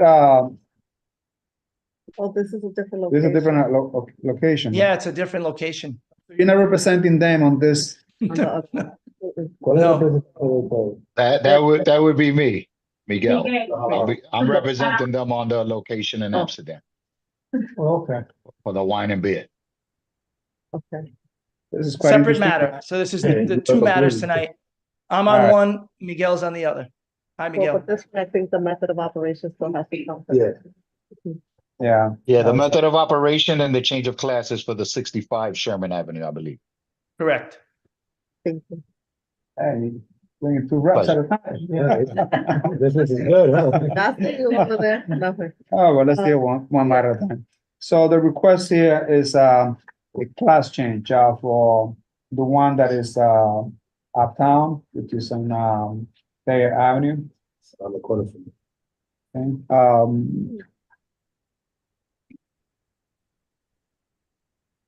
Okay. So you were approved of this license, I think, last year from this committee. Correct. You recently March got, 8th. yeah, so you recently got a license and now you want to upgrade this to a full liquor license. Correct. The Um, approval was March 8th and they started operating in July with beer and wine. I'd like to hear the concerns about the 34 precinct to see if there's any issues that we might be aware of or made aware of. Officer Navarrete, this is with the purview or jurisdiction of 34 precinct. What is the opinion of 34 precinct? We currently don't have any concerns coming from this establishment, so there's no objections at this time. Thank you so much, Officer Navarrete. So no objection to 34 precinct. I don't know much about this establishment, to be honest with you. I've been there. They're around the corner. They're quiet. They're more Quiet? like they have their regular patrons that come. It's not nothing crazy. All right. It's like Um, Tom, right? Yeah, it's more family oriented. It's I said I walk by around and you don't know they're there. You don't know they're there. Oh, true. Good to know. That's good to know. And based on the hours of operations that they have, 7 to 12. 7 to 12, it's Yeah. nothing crazy. I think Friday, Saturday, Sunday, up till 2. Right. Mhm. If there are no issues from committee members, we'll have 2 steps in place. The good neighbor sign and also the phone number. So we're going to vote on this matter with 2 steps. One is to get the good neighbor sign, which you can have it here. Yeah. And the second one is to have a phone number of someone that will be managing the establishment in case there are issues. There are issues with the establishment that the issue can be rectified right then and then. Again, because we want to make sure that our residents are protected. Yeah. On that note, I recommend that go to a vote. Yep. Yeah. And just to make clear for you, Anthony, like, if you want to change the hours, that will be like a different application.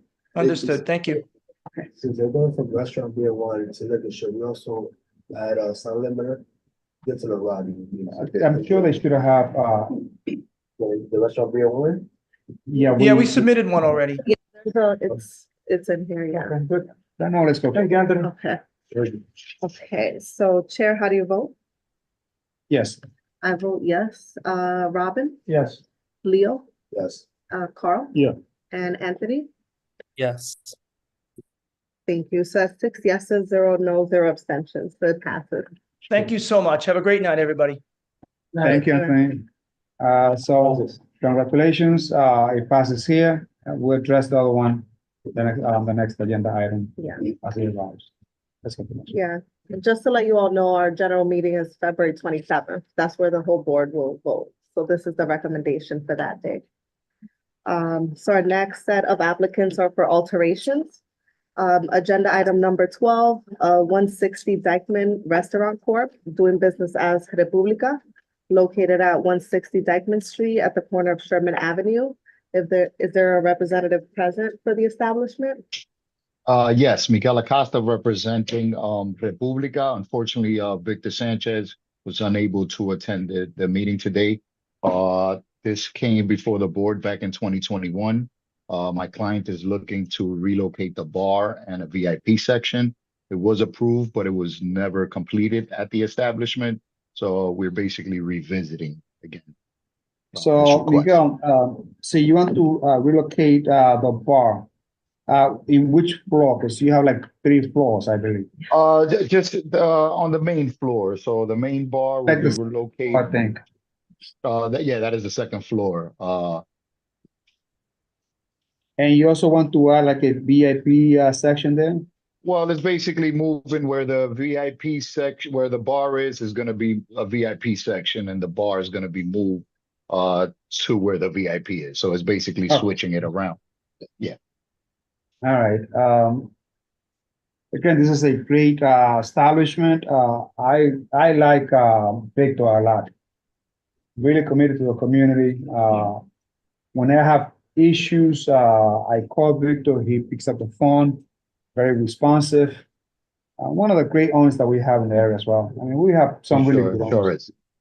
I like Victor a lot, and his wife, I think, is Natasha or Natalie. Yeah, Natalia, say his wife. You don't want to confuse them, either.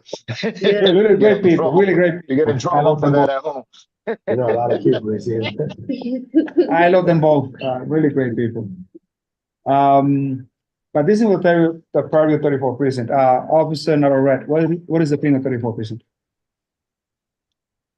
No real concerns in regards to this establishment. The only thing I could add in regards to this establishment, on a previous occasion, I visited the establishment and attempted to get contact information from one of the managers to something else pertaining to, and manager on site was a little apprehensive to give contact information in regards to owner or a point of contact. So I would just like to express to Miguel if maybe we can get that communicated over to Victor Sanchez.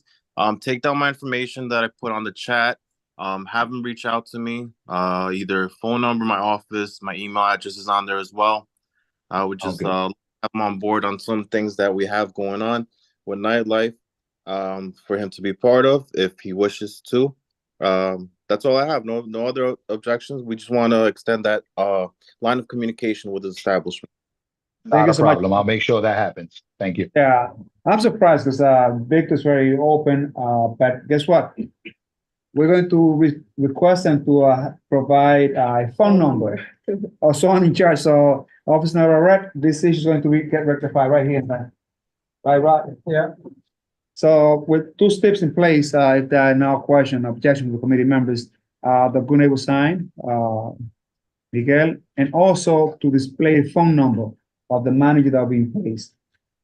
Sounds good. This is why, we have this open communication with owners to make sure that we get no issues or they get out of hand. Excellent. Seeing that, I recommend the vote to straightforward. Yeah, and I don't see any community residents with questions. So Chair, how do you vote? Yes. I vote yes. Robin? No. Leo? Yes. Carl? Yeah. And Anthony? Yes. Thank you. So that's 5 yeses, 1 no, 0 abstentions. This passes, Chair. Thank you so much, Miguel, and maybe I should bring Robin to meet Victor. He's a great guy, but again, you have your independent vote, and I respect that. Okay, so we'll move on to agenda item number 13, also for an alteration.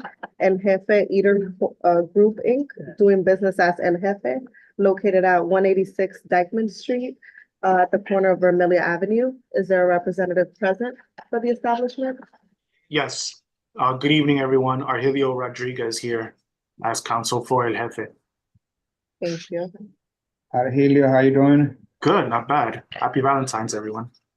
Thank you so much. So my understanding is that El Jefe is going to alter its license to expand what used to be Tucan Restaurant. And the idea behind that is that you want to expand because Tucan was not working out. And you want to take advantage of the fact that you have a lease and perhaps expand to Tucan. Is that the case? That's correct. So the opportunity has presented itself, and the neighboring establishment Tucan seems to be available.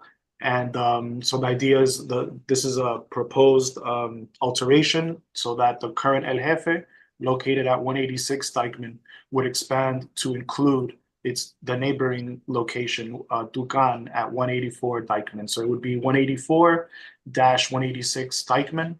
I did provide, so we provided in total the community board's questionnaire.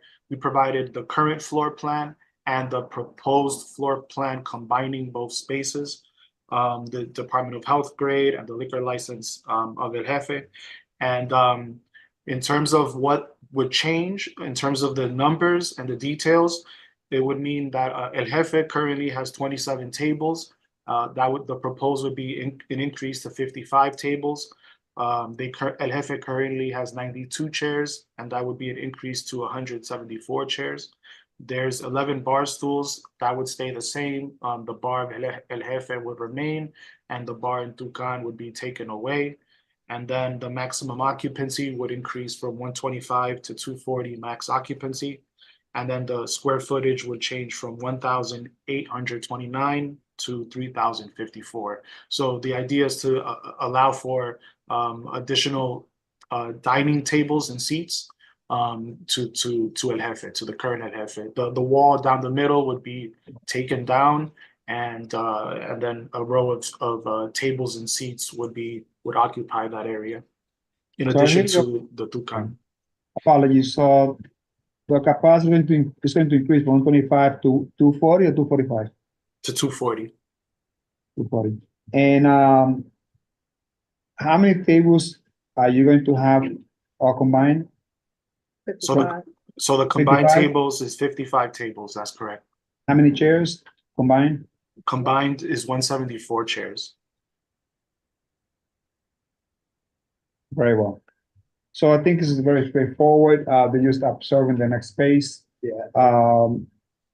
I must say that a close friend is a really vivid advocate of El Jefe, Dr. Canton, who's a friend of mine. He was saying, like, you got to treat these people right.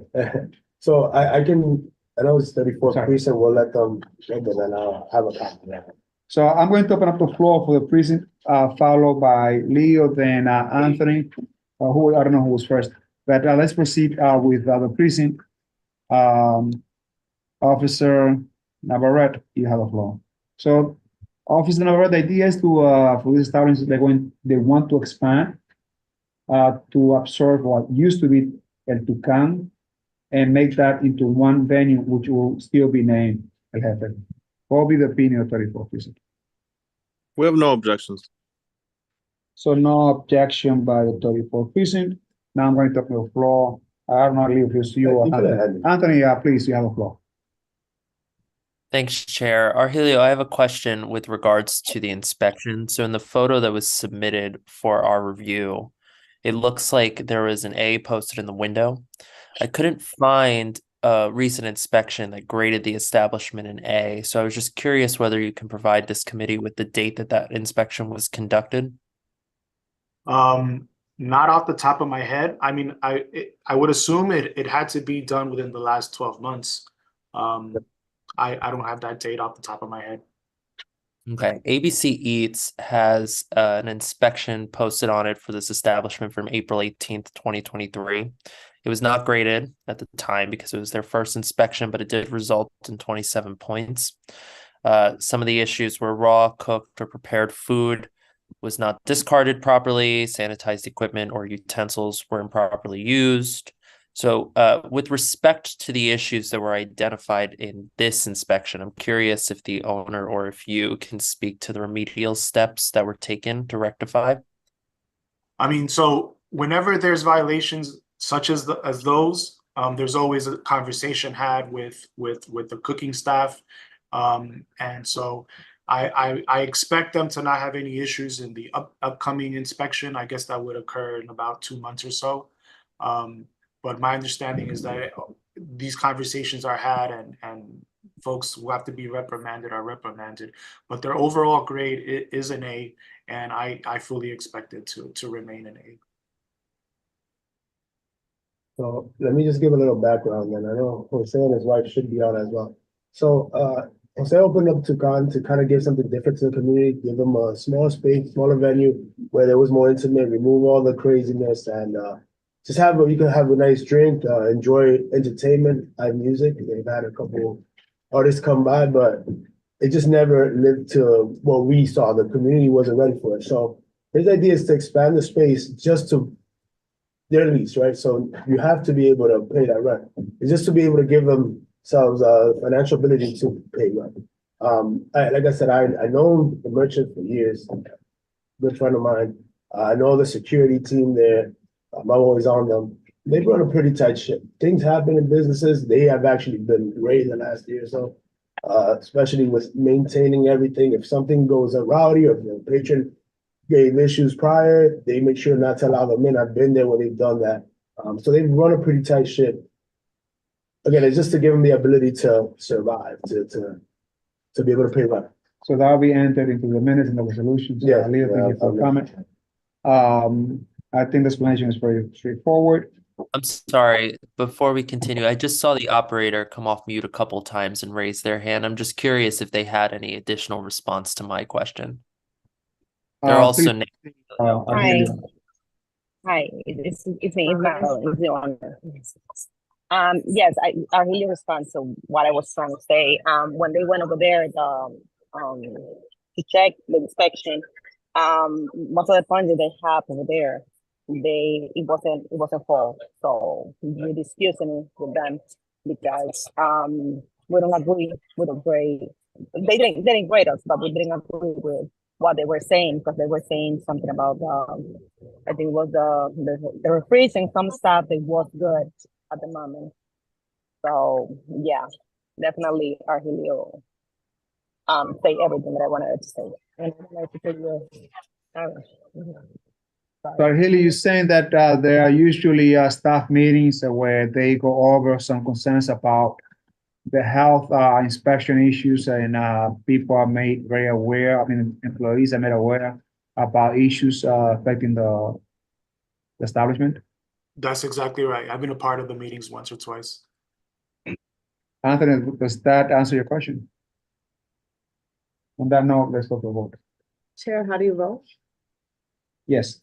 I vote yes. Robin? Yes. Leo? Yes. Carl? Yeah. And Anthony? Yes. Thank you. So that's 6 yeses, 0 no's, 0 abstentions. This passes, Chair. So congratulations, Helio. Should ask them if they're gonna close. We're going to, as usually, request and those tips. We should have done that beforehand. But Helio, we usually have that every applicant post a good neighbor sign, which I think already has, but also to display a phone number. Absolutely. Those are already built into the steps on the license. Okay, so it's already taken care of. Great. All right. So this application passes. Congratulations to you. and the rest of the team. And are they gonna close for the? Yeah, they're gonna Okay. close. So you guys gonna close while this is taking place or not really? Well, El Jefe is going to continue to operate the 186 Dykeman. This has to be approved by the SLA, and so an alteration application will be submitted to them to expand into the space. So that does take time. So El Jefe will operate. It's the Tucan that may take some time. There will be occasional periods once it's approved that the wall will be taken down. Okay, cool. Thank you. So we'll move on to our next set of applicants. These are for new on-premise liquor license and temporary retail permits. Agenda item number 14 was withdrawn. So we'll move on to agenda item number 15, Liquid Bar and Restaurant LLC, located at 3859 10th Avenue between West 206th and West 207th Street. If you could come a little bit closer to this side so the owl could capture you, no worries. Thank you for being here in person. Thank you for. Let me just add legal question. Okay. Please proceed. Okay, Yeah. thank you so We're much. here, we're here. Happy Valentine's Day to everybody. They don't believe me, I'm at a meeting, so Yeah. I even tried to call video, they don't pick up my phone, so I don't know what's gonna happen. when I call. You have to come with a good Hopefully I gift. can get either a chair or one of you to vouch. Send me a letter. Anyway, Madam Clayton Powell, I represent Liquid Bar and Restaurant LLC, do business as Liquid Bar and Restaurant. I'm here with the principal, Sandra Ortiz. This place will be located at 3859 10th Avenue between 206th Street and 207th Street. It's not a 500-foot little case. It's isolated.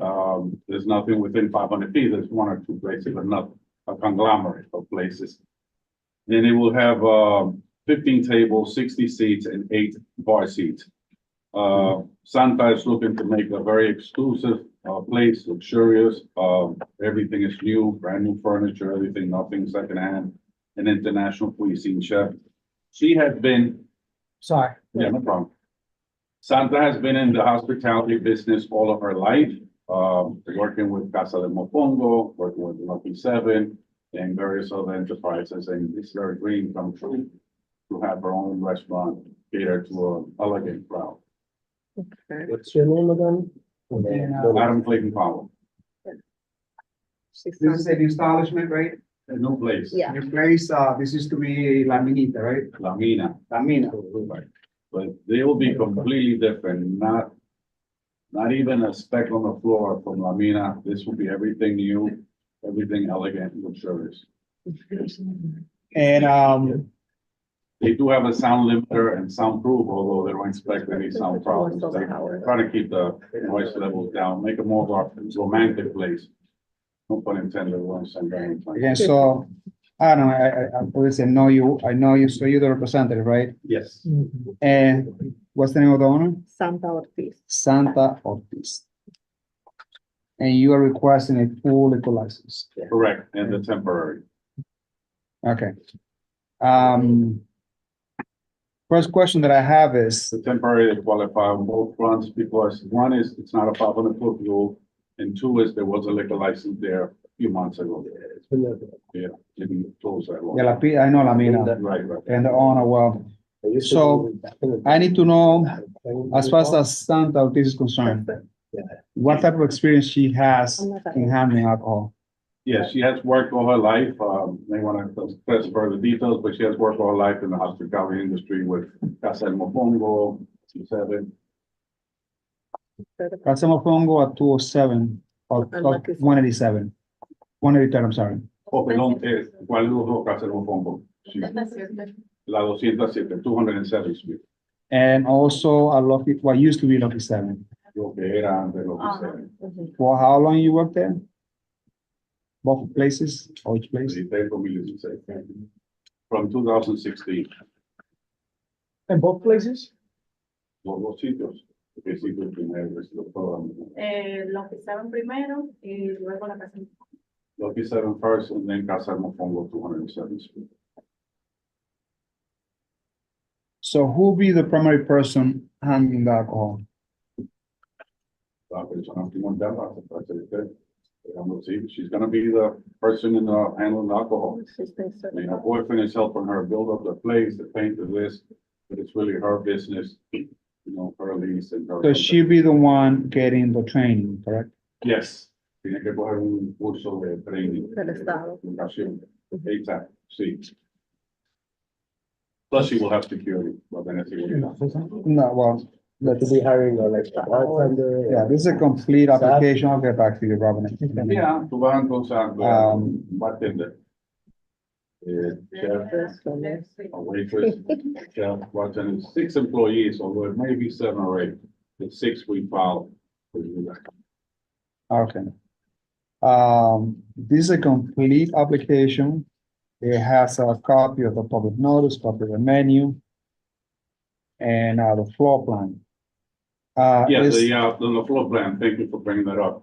It's actually no basement, they're not gonna include the basement, they share the basement with other places, so it's just the ground floor. And Nothing will happen in the basement. is this place fully accessible? Sí, tiene para entrar en silla de ruedas, claro. Yes, I've been there. Okay. Before I proceed, I'm going to, if you don't mind, I'd like to first have the opinion of this. So Officer Navarrete, this is a request for a full liquor license on what used to be called La Mina, which is close to 207, right underneath the subway. La Mina was opened by a previous owner named Juan, if I can recall correctly. And I think that he sold a place or he came under agreement with the landlord. And now this applicant is requesting a new full liquor license for that particular establishment. I don't know if you know what that is, but the committee would like to have the opinion of 34 Fusion. Yes, we don't have any concerns directly coming from there, aside from the double parking. Thank you so much, Officer Navarrete, and that would be, I guess, at least on my end, a recommendation for a steep. I don't see any hands from the residents, but I'm going to open up the floor for committee members. Robin, you have the floor. I have a comment. Since she's gonna be the one handling the alcohol, that's an example, she's not there. Who else gonna be there? Cuando tú no estés allí, ¿quién va a estar allí? Handling the alcohol, meaning representing you. The friend, But does she have experience for handling alcohol? tiene ella el curso ETA, si no lo debe de coger. El curso ETA, no tiene, lo debe de coger. If she's gonna handle alcohol, she had to have that. Yeah, I tell her all And the also time. you have to have Yes. this. And also concerned about the hours. Yes, she has worked on hospitality again all her life, and this is the method of operation she has seen. She's accustomed to the clientele. So we had a conversation. She really needs it for you. She's paying 11,000 a month in rent. Paying now as we speak, even with the place being open. That's something that I always tell, sorry, go ahead. No, go. I always tell like the owners, don't sign any lease until you know what's going to come. You know that for new liquor license, it can take anywhere from a couple of months to maybe 18 year. months, right? And I told her the temporary is limited to 12 midnight. And- Every shot. And you gotta ask around, you gotta find resources, and there are so many resources out there that perhaps she should have negotiated better lease with the owner. But then again, it's only stretch out. But, Assistant so far. mi pregunta es, ustedes van a ser manager, ustedes son dueños, pero van a ser manager, pero ustedes van a tener gente trabajando en negocios. Si tú vas a tener un barco, tú no vas a dar la bebida. No, yo tengo un local. That's- Oh, tiene licencia. Todo Ya lo tiene que tiene. licencia. Okay. de vender. Ahorita licencia de el curso. El curso de entrenamiento. Perfecto. No, era para declarar porque. Sí, sí. No, sí, Cuando yo la tenía- swipe back- To make it Yeah, calculation. I'm sorry. I'm very strong about it. No, yeah, it was to Make it clarify stipulation. because she was saying she's gonna have the liquor and then, not even to us. When it goes to the general board meeting, you have other people that start thinking that if you have people working with that. And also, we just sent this proposition to the general meeting. So that means asking you guys to pass by to the general meeting and be present. Okay, Because, we are 50 members. members. And, Or on Zoom. When is your general meeting? the 27th. El Which is- 27 de febrero. Is it the third, Tuesday. the fourth? Oh, the fourth The Tuesday. fourth Tuesday. Exactly. At 6:30. Yeah. So my You could join recommendation on to Zoom you or guys person. to go there and be there. And if you want, you In case can, anybody comes you up. can say something about your establishment, Okay, you know. well, we've had the notice posted actually about 2 weeks now. and But then, honestly, my concern is about the hours. It's like 4 p.m. to 4 a.m., 7 days a week.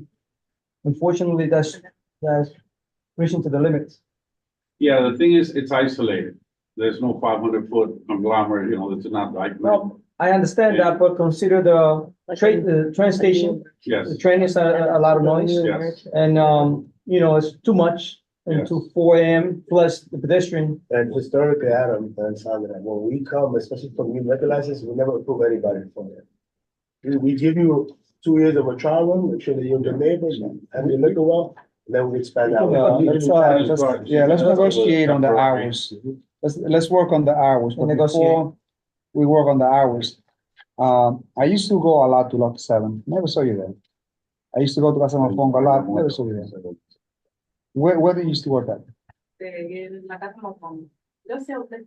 Oh. Okay. So. All right, so let's work on the I'll just say that hours. you give her an opportunity, she's been in hospitality. I mean, look, we're here to assist and help. We're not going to become an impediment. She's looking to do like more of a romantic luxury place than a blah, blah, blah, reggaeton hip hop bar. Well, again, we're here to assist, to help out, minority-owned business. That's great. But we gotta work on the hours. I recommend that, you're starting new. I'm recommending that, from Monday to Thursday until 2 a.m. I know that place is, doesn't have any neighbors. It's a little bit dark. I know that area really well. I'm very concerned about how dark that area is. Because you have, not too far away, Floridita. Yeah. I know that, there'll be other places opening up in that area because I already have some conversation. But Residential buildings opening We'll up. have, people have security. By the way, they're building the construction right Yeah, behind that on construction. 07 and the other. Yes. So my recommendation, I think, Robin is going to just throw me, and I agree with that. Sunday through Thursday until 2 a.m. And, then, Monday, sorry, Friday and Saturday. Friday and Saturday, thank you, Rob, until 4 a.m. Can we do a Sunday through Thursday to 3 a.m.? Sunday, Through Thursday to 3 a.m. excuse me a second. Sunday I've had this through conversation with them. Thursday until 3 a.m. Right. So can we do Which is like this not then? Can we do the 7 days, into 3 a.m.? They want Friday and Saturday 4 a.m. Yo tengo la noche, pero mañana ahora toda la noche. These 4 a.m. Friday and Saturday. Okay. Just give an opportunity. So you are requesting, make sure to make a mess because I gotta write the resolution and the minutes. Yeah. My recommendation is, Sunday to Thursday into 2 a.m. and Friday and Saturday into 3 a.m. We've had this Or conversation. we can, on my opinion, we can do 7 days a week, 3 o'clock in the morning. I'd rather, in my opinion, I'd rather give her like an opportunity to do well Yeah. the weekends. I think like the trajectory that we've had is more doing 2 a.m. and then since she's like advocating for extended time for the weekend, like Friday, Saturday till 3.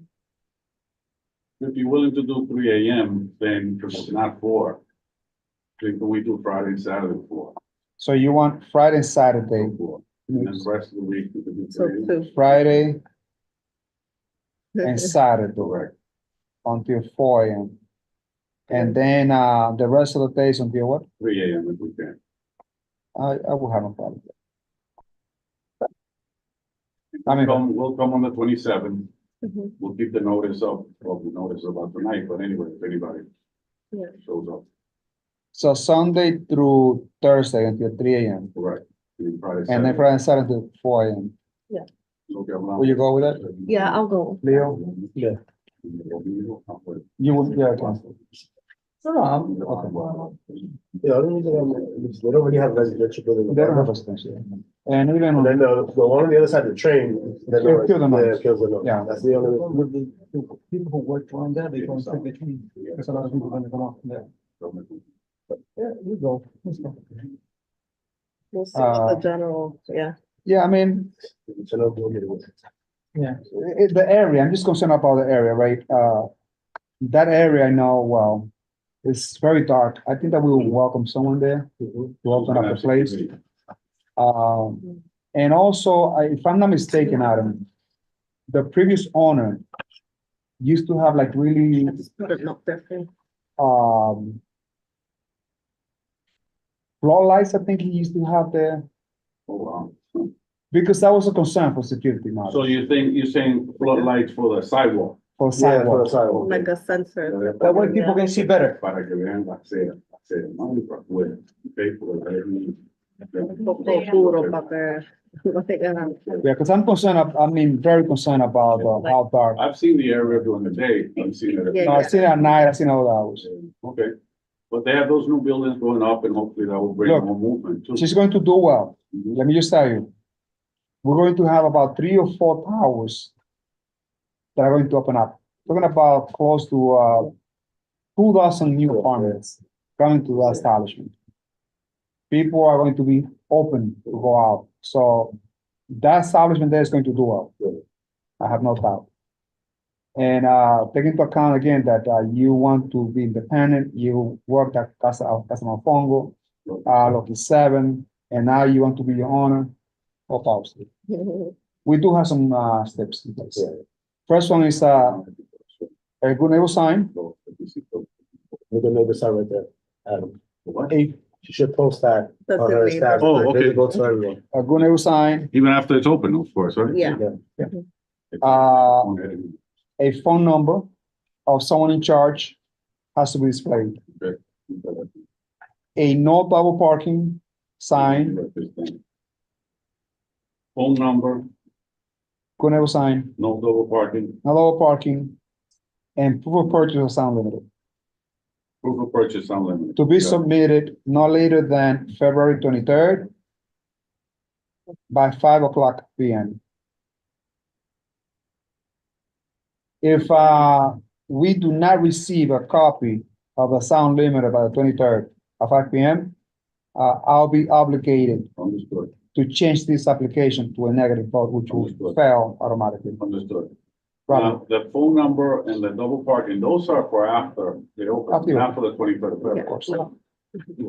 Make sure when you put your phone number for the person to pick up the phone, call. If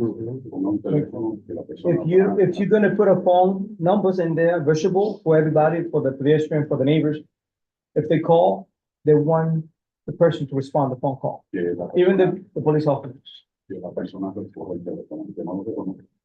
My recommendation, my recommendation to you guys, reach out to Officer Navarrete and build a relation. You know, it's a new business.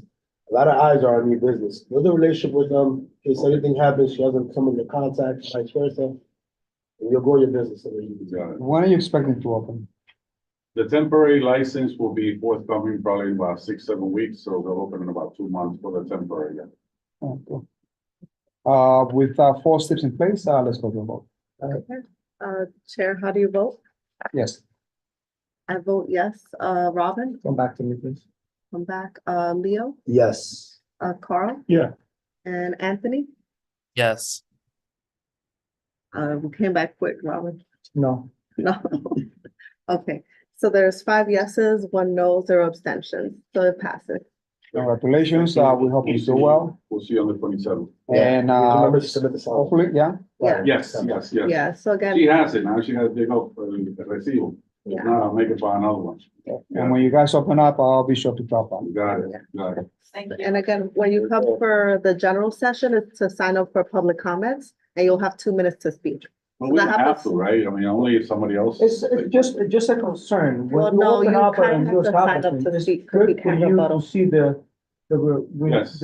all And the, I'll make sure she goes to the 34th precinct. and Yeah, do that. exactly. Yeah. It's just to be a good, merchant. I But if you appreciate want to speak that day, you have to sign up for the public Got it. comments, because once we're doing the voting on this recommendation, you don't get it. Right. time to And speak. I recommend Can you go outside? And I explain all recommend- that to her. I'll be back because I have another. Okay. line of Okay. application. Thank you. Okay, thank you. Okay, so we'll move on to our next agenda item for new on-premise liquor.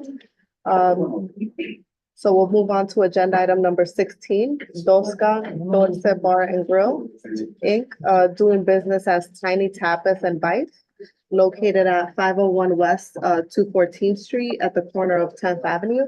Is there a representative present for the establishment? Yes, good evening. Hello, and your name and relation to the establishment for the minutes, please? My name is Eric Roberto and I'm the owner. Thank you, Eric. Hi, Eric, welcome on board. Thank you. And you are the owner, correct? Yes, This used to be Tabaco Ron.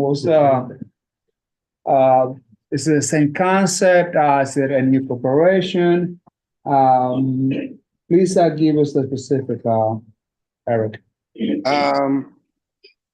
it previously was approved is, basic, just taking based on what you just recommend. We changes the menu, we changing the, most likely, doing a renovation inside, just to make it more modern in, in the inside.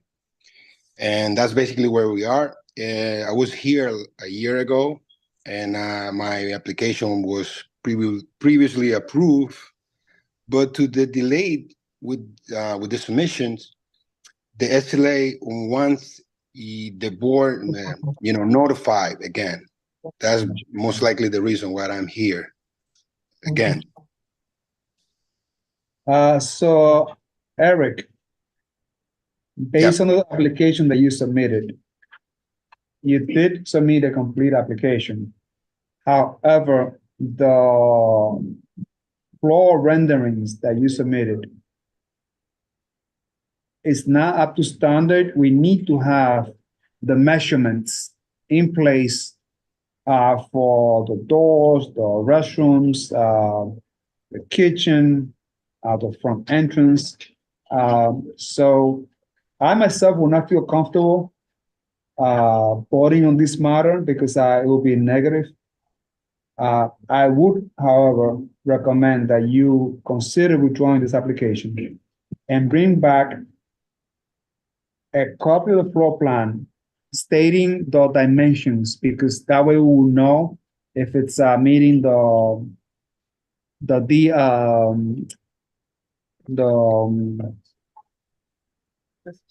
DA, what's another DA, guys, blank. The requirements to be fully accessible. So we need to have the full measurements of the restrooms to make sure that this will be accessible. One question that I have for that, in the last year application, I did what I did. I was a hand drawing of the floor plan, and I believe that I redo that again, but I don't recall if it was exactly. You might have done the hand drawn floor plan, but even if it's a hand drawn, which is not recommended, but we still accept it, like you said, it has to have the measurements. Okay. So in that particular matter, what will be your recommendation on that? Just to resubmit the drawings, or resubmit the application wholly, completely, and on the drawings, just provide the feet, and the inches, how many inches the restrooms are going to have, and the front doors, what are the dimensions of the front door, because that is also a question for visibility. And also if there are any steps. I don't know if you have any steps on the front door, but I see that. All right, so I need to have the measurements of all the doors, all the restrooms, and even perhaps the kitchen. Isidro, just for your recommendation, basic, new in this field. My lawyer submitted the application and was past due. The SLA basically denied because it passed the 200 days. I was debating with the landlord because there was a previous death in the premises, so we fixed that. By the time we come to a agreement and him giving me a new lease, the time was already passed. So based on that, if they give me like a month to reply for you guys to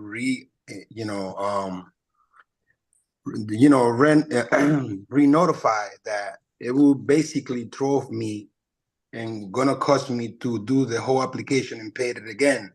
And economically right now, I'm, me and my family, I'm very, very tight. And this is basically what I'm asking you for you guys to take into consideration, that prolong it any longer, it's gonna cost me around $10,000 over again in that particular matter. Yeah. Perhaps it's a conversation that you should have with the property owner, the landlord.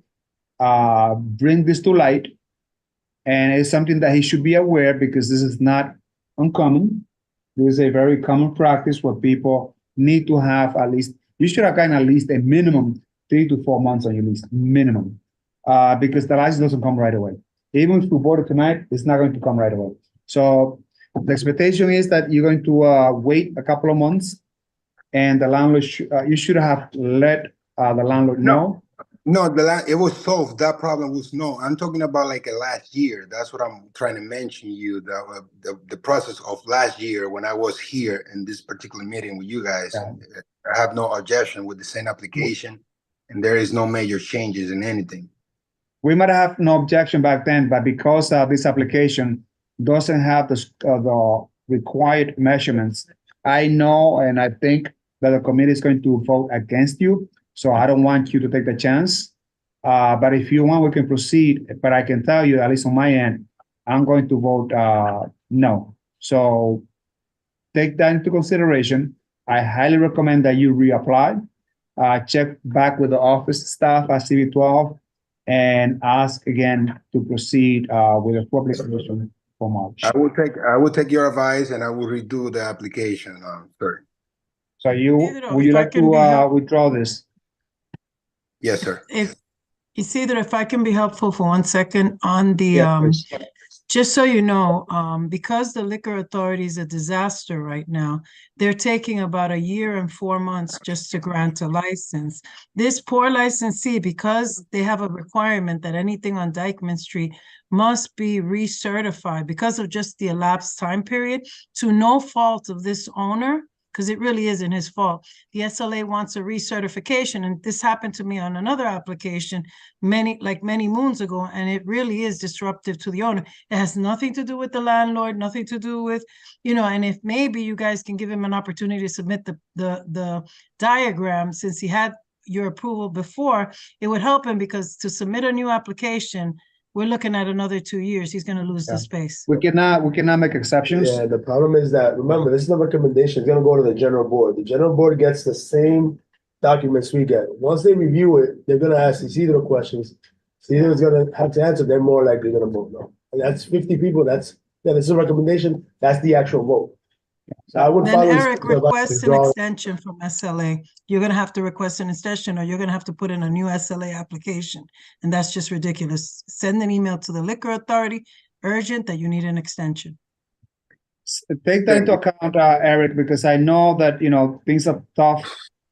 But if we make an exceptions here, we're going to make an exception for everyone.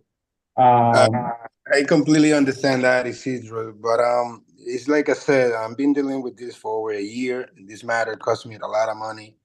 If we, have the architect that I can definitely send you guys the documentation by tomorrow, the sooner, that would be no problem. Because I thought we could do it with the hands. But if you guys recommend me just to reapply it, I will take your advice on that.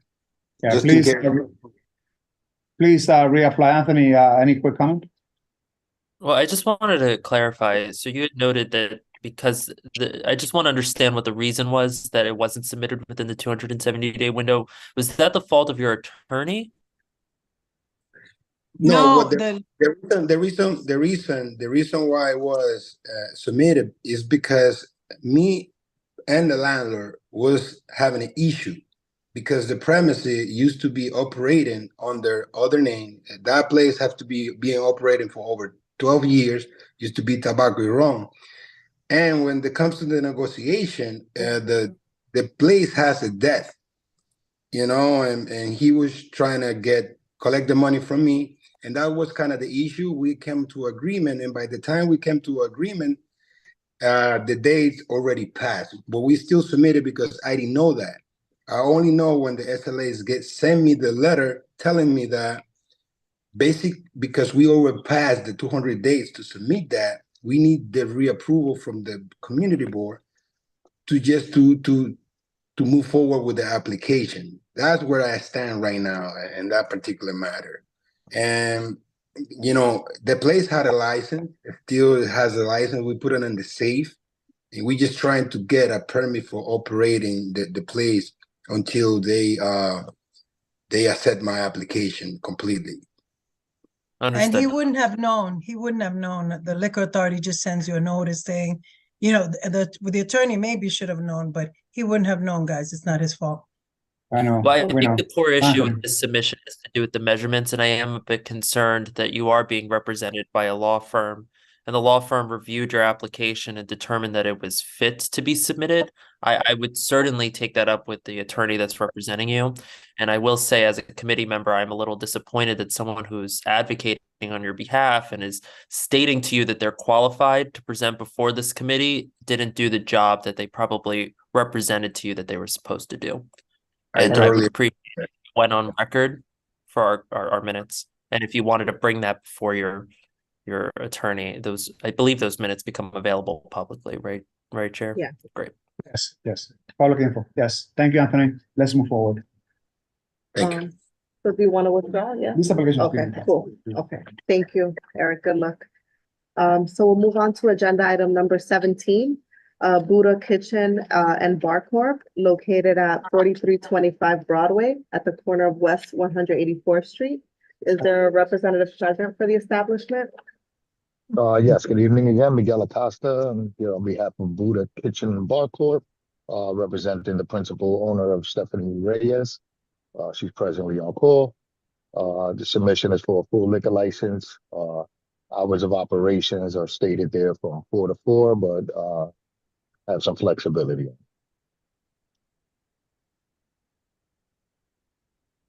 Very well. So the owner, Miguel, who's the owner again? The owner is Stephanie Reyes. She has been employed for over 10 years. Premise of Angel Tejada, who we all know, pioneer in the neighborhood. She's and how to Angel? She's been employed by him for over 10 years. So she's an employee of Angel Tejada. That is correct. Is Stephanie online? Yes, I believe she is. If that's the case, Stephanie, please introduce yourself.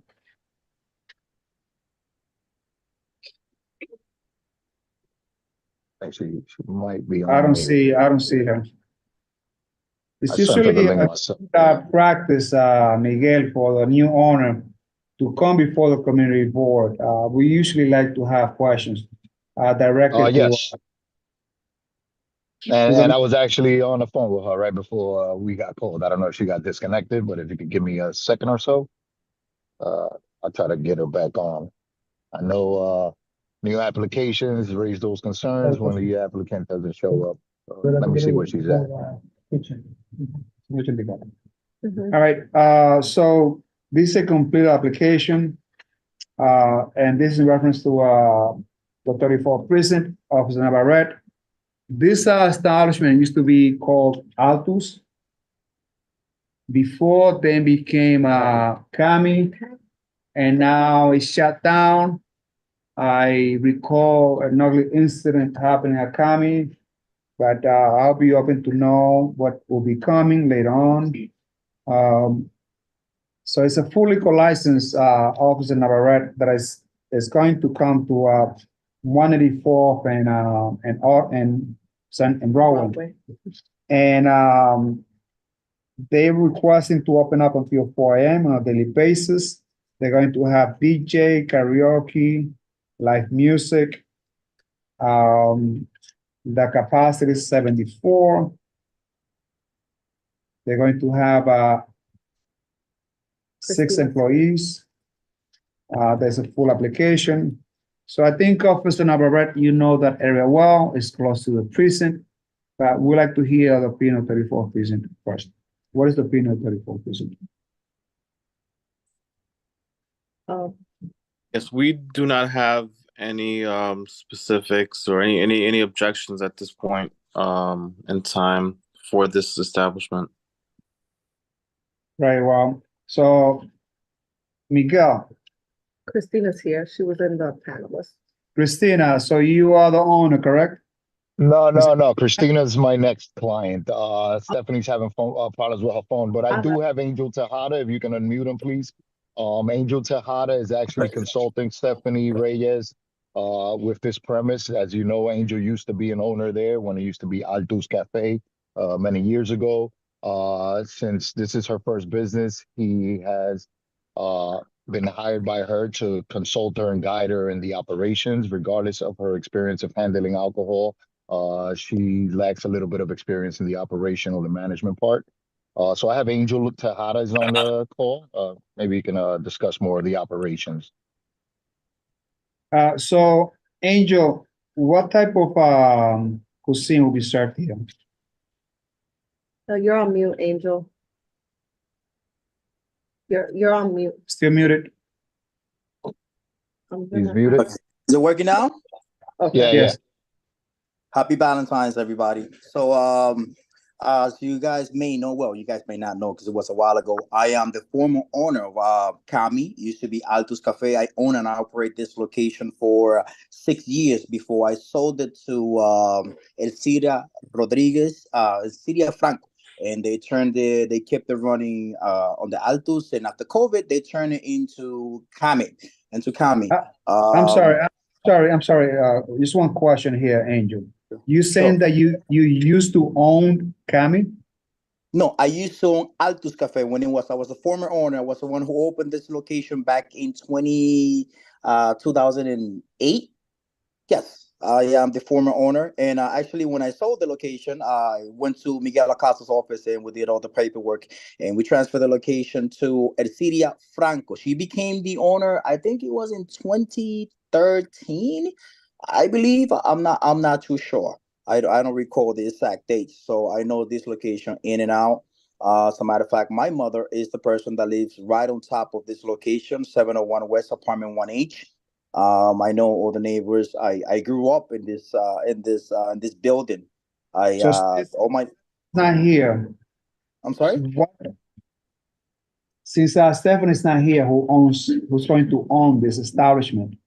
This location is owned by Stephanie Reyes. Stephanie Reyes has been my right-hand person, my assistant manager for over 10 years. Angel, I'm trying to ask you a question. Yeah. Since Stephanie Reyes is not here, we usually ask that the owner come to the meeting, right? The question that I have for you, sure, is what should we grant this license to Stephanie Reyes, who's not here? I mean, what will be the benefit of the community of having this restaurant here? The benefit of the community is this location will be turning on the lights. We'll be having security cameras and inside and outside. This type of food that's bringing to the community is an Asian and Spanish fusion that we are doing. There's nothing like that around there. We are going to be pretty much the only restaurant within a couple of blocks. So Stephanie Reyes, she was online. I don't understand what happened. Maybe she had connection issue because she was driving. But I'm here to answer pretty much any questions, since I'm the person who is helping her with everything She's worked with me, like I said before, for over 10 years, handling and as my assistant manager in La Cantina Heights, 4460 Broadway. We never have any issue here, any problem. And I am confident, I believe she will do a phenomenal job there. And besides, I am within walking distance from 4460 to 4325 Broadway. So I think we're going to be a good team. I'll be there guiding her as a consultant and helping her be successful. Who's going to be handling the alcohol? Stephanie Reyes and myself. I will be helping her hand in hand. Okay. The problem that I have, and I'm sure some committee members will have, is the very late hours that you're requesting, 4 a.m. on a daily basis. At least on my end, that's not going to pass. It's too much. Are you willing to work on this? Oh, definitely. We're definitely willing to work with the hours. You know how this goes. Everybody asks for bells and whistles, but we always working to work. I'm open for all recommendations. Sunday or Thursday. To 4 p.m. to 2 a.m. And Friday and Saturday from 4 p.m. to 3 a.m. That's my recommendation. That's fine. I think so. All right, so we have the hours of operations stated by Robin, Sunday through Thursdays until 2 a.m. and then Friday and Saturday 3 a.m. until 3 a.m. That is wonderful. We have no issue with that. We're willing to work with the community in whatever hours makes the community more happy. Thank you so much, Angel, for your flexibility. I'm going to recommend some steps. One, they're going to sign. Second, a phone number to be displayed on the venue. Sure, phone. Where a phone number will be displayed of a manager that can rectify some issues. Also, a no double parking sign. Okay. Because that we have the prison close by, and I want to make sure that PD will have clear access to the community and no impediments. And also proof of purchase of a sound limiter. No problem.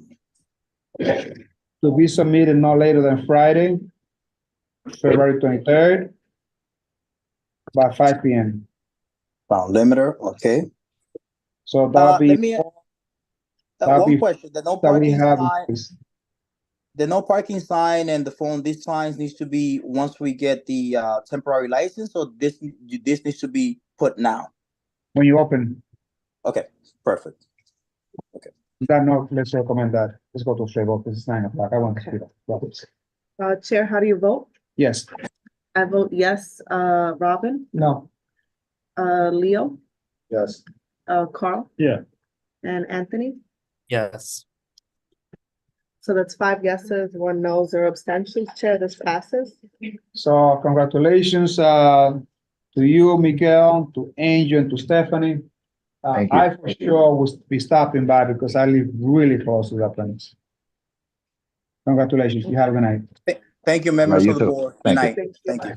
Thank you. We'll move on to our next agenda item number 18. Puro Sabor a Mexicano Inc., doing business as Puro Sabor a Mexicano, located at 1551 St. Nicholas Avenue between West 187th and West 188th Street. Is there a representative present for the establishment?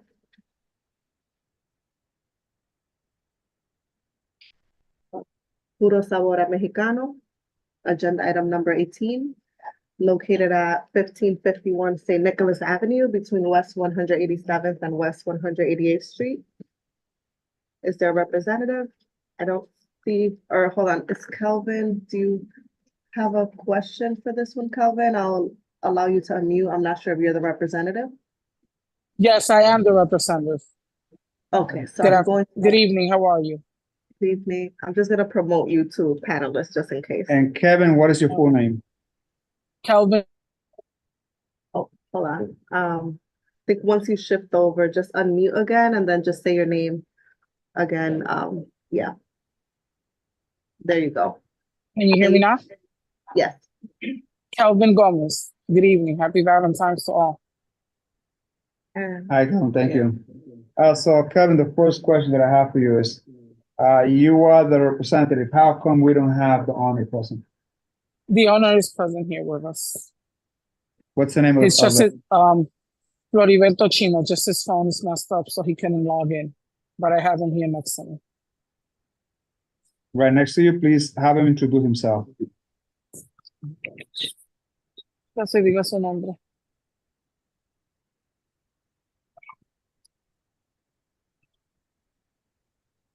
Can you hear him? No. No.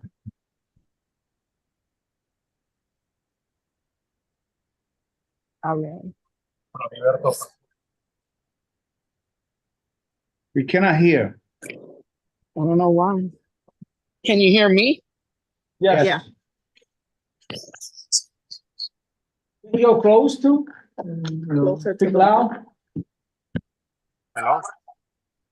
Get close to the mic, please. Okay, Floriberto Pascual Chino. Thank you. Floriberto Pascual. What? Floriberto Pascual Chino. Okay. So you're the owner, Floriberto, correct? ¿Usted es el dueño? Sí. Yes. So this is a complete application, committee members, the floor plan was submitted, the questionnaire was also fully answered. The public notice was, posted. Based on the application here, we see that, the hours are not to prohibit until 11 p.m. on a daily basis.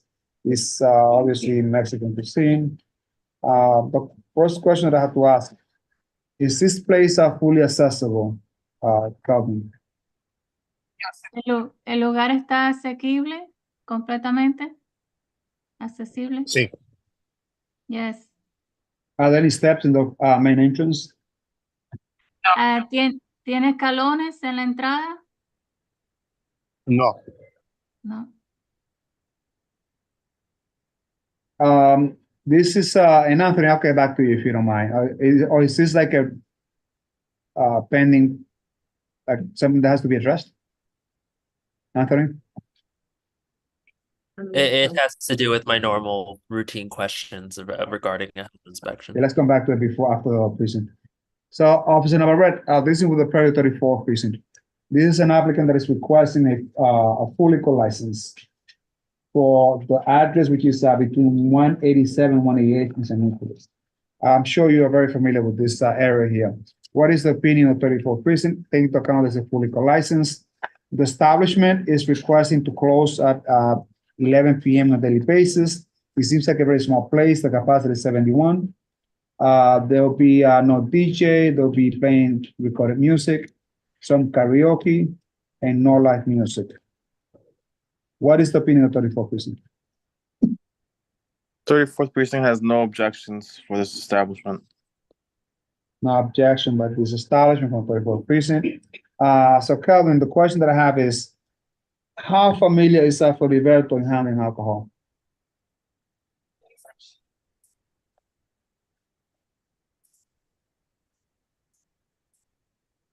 Right, can you translate to her, Yeah, please? maybe because. Okay. ¿Qué familiaridad tiene usted con manejar el licor? El alcohol. Yes. Yeah. Señor. Voy a tomar los cursos y voy a tener un bartender licenciado que va a manejar la barra. ¿Un bartender licenciado? Que va a manejar la barra. Perdón, ¿qué dijo antes de eso? ¿Va a tomar qué? El curso, of course. Sorry, I couldn't hear. And he's gonna have a licensed bartender to manage the bar. Thank you so much for your answer. I really don't have a problem with the hours. I don't know about the committee members, but I know that Anthony, you might have a question. Yeah, the hours are not prohibited. Yeah, so my question relates to a recent health inspection. I couldn't find any details online about it, but in the submitted packet, it looks like there's a C posted in the window. So my question is, what violations arose in that inspection and what has the establishment done to rectify those issues? Sí, usted tiene una letra C, según la inspección de sanidad, que cuáles fueron las violaciones o por qué causa tiene esa letra y qué ha hecho para remediarlo. ¿Quién?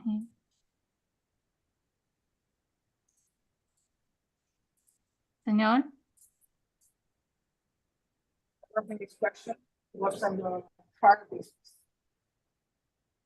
We want to get this moving. We have a full agenda and, you know, it's not fair for committee members to be waiting. So I'm expecting to have a quick answer to these questions.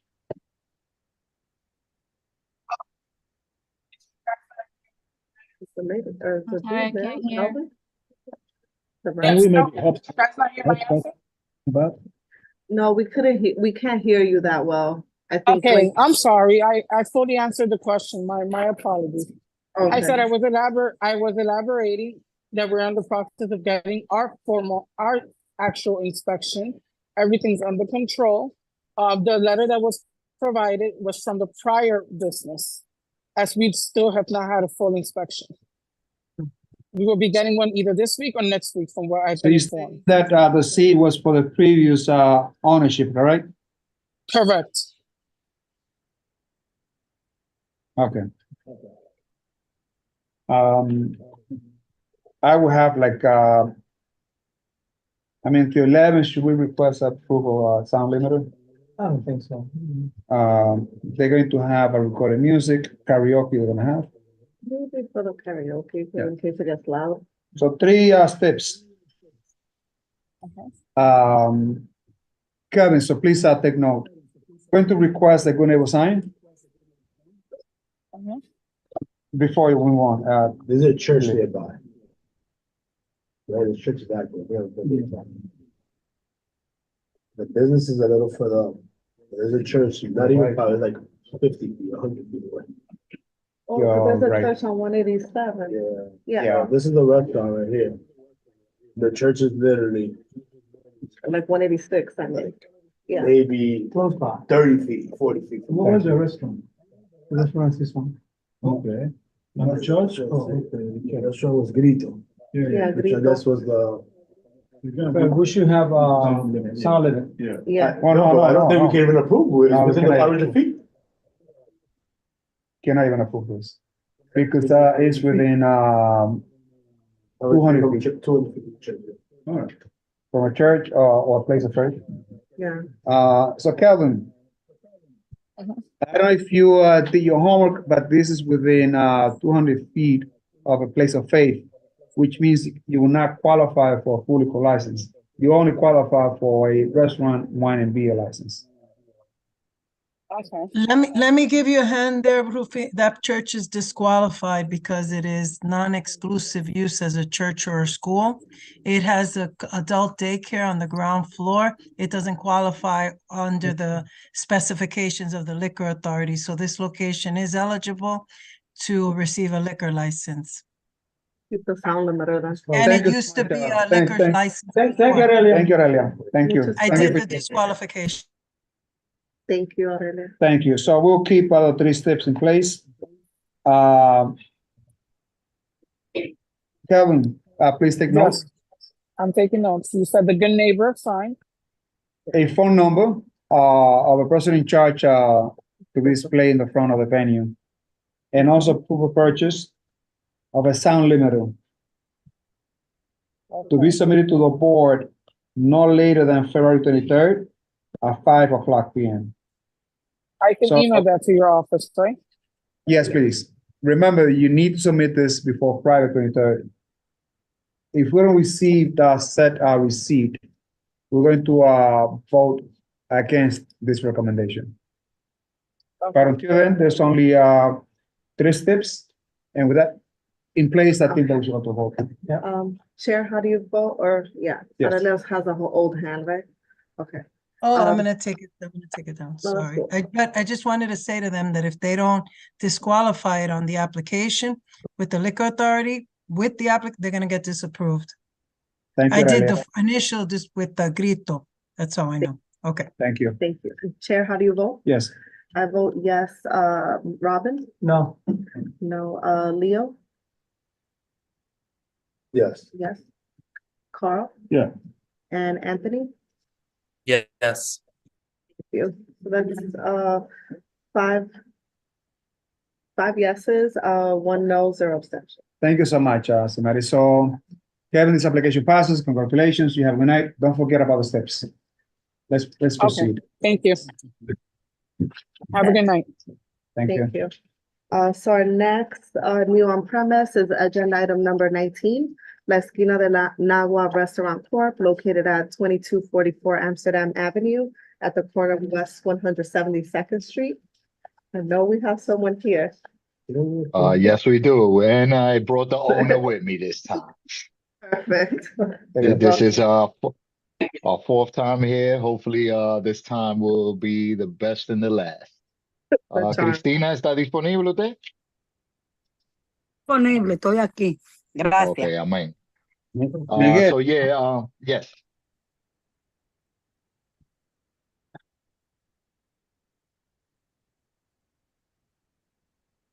I wanted to tell you something, but it's too harsh. Let me, just give me 1 second. I'm hyperventilating for you. Okay. Okay. You got me nervous here. You got me nervous. Yeah, I was going to tell you something, but you know what? That's why I stayed to our team. I was pointing to a document that I thought was missing, but it's actually on the latest application that was submitted to the board. And look, I know this establishment well. I know the lady that she's been trying to get things done correctly. And we're dying to get approved this because I know this has been going on for a while. It's a complete application. It's on the predatory precinct.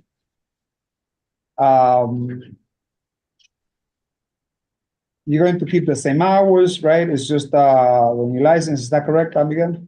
Yes, that is correct. We're just trying to get a new license under this new corporation under Christina's name, who's the operator. Hours are 9 to 2 a.m. Sound limiter has been in place. I don't believe she has any issues with the community board. She has no DJ, just, regular, Spanish restaurant. Just tell us, Miguel, the name of the owner for the record.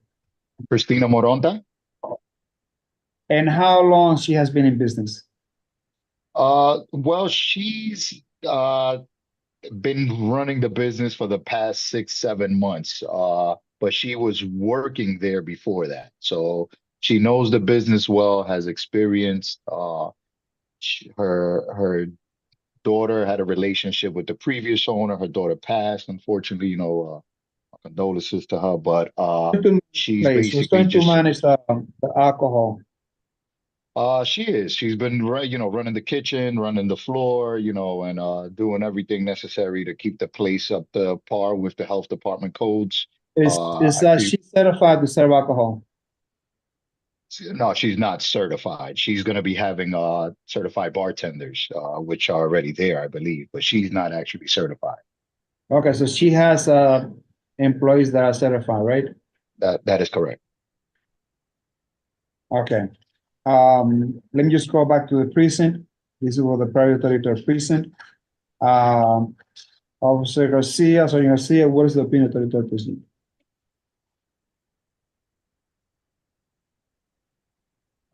Third precinct has no objections at this time to the establishment. No objection by 33rd precinct. There's someone in the resident. I see that Anthony has a question, but I see also an attendee that has a question. So Anthony, if you don't mind, let's go through perhaps the resident first. And I see Michael. Michael, you have your hand up. Good to see you, buddy. Long time I have not seen you. I hope you're well. What is the comment that you have as a resident? How are you, Isidro? Doing very well. Hello, can you hear me? Yes. Yes, we can. All right. All right. I live in the neighborhood, and I wanted to speak in favor of the application. I know I've seen this business's name on licensing committee agendas a bunch of times over the last few years. And a few years ago, it looked like it wasn't the greatest place. sometimes I've noticed a big difference over the past couple of years. I think the place is being managed much better. They have professional security. They close early. It's not noisy. I've been there a few times. Woman who's applying, Christina, she's a hands-on owner. She's behind the bar. She's supervising the employees. They treat you very nice there. It's a neighborhood place. This is not one of those places with a bunch of cars coming up and valet parking. This is people who live in the neighborhood and who walk over there. It's very affordable, and we desperately need to hold on to these few little neighborhood places that are for the people that live there. I think she's making a very good effort to be a good neighbor. And I hope you approve her application. Thank you. Thank you, Michael, for submitting this testimony. That'll be part of the resolution and also part of the minutes. Before I proceed, I'd like to go with Anthony. Anthony, you have the floor.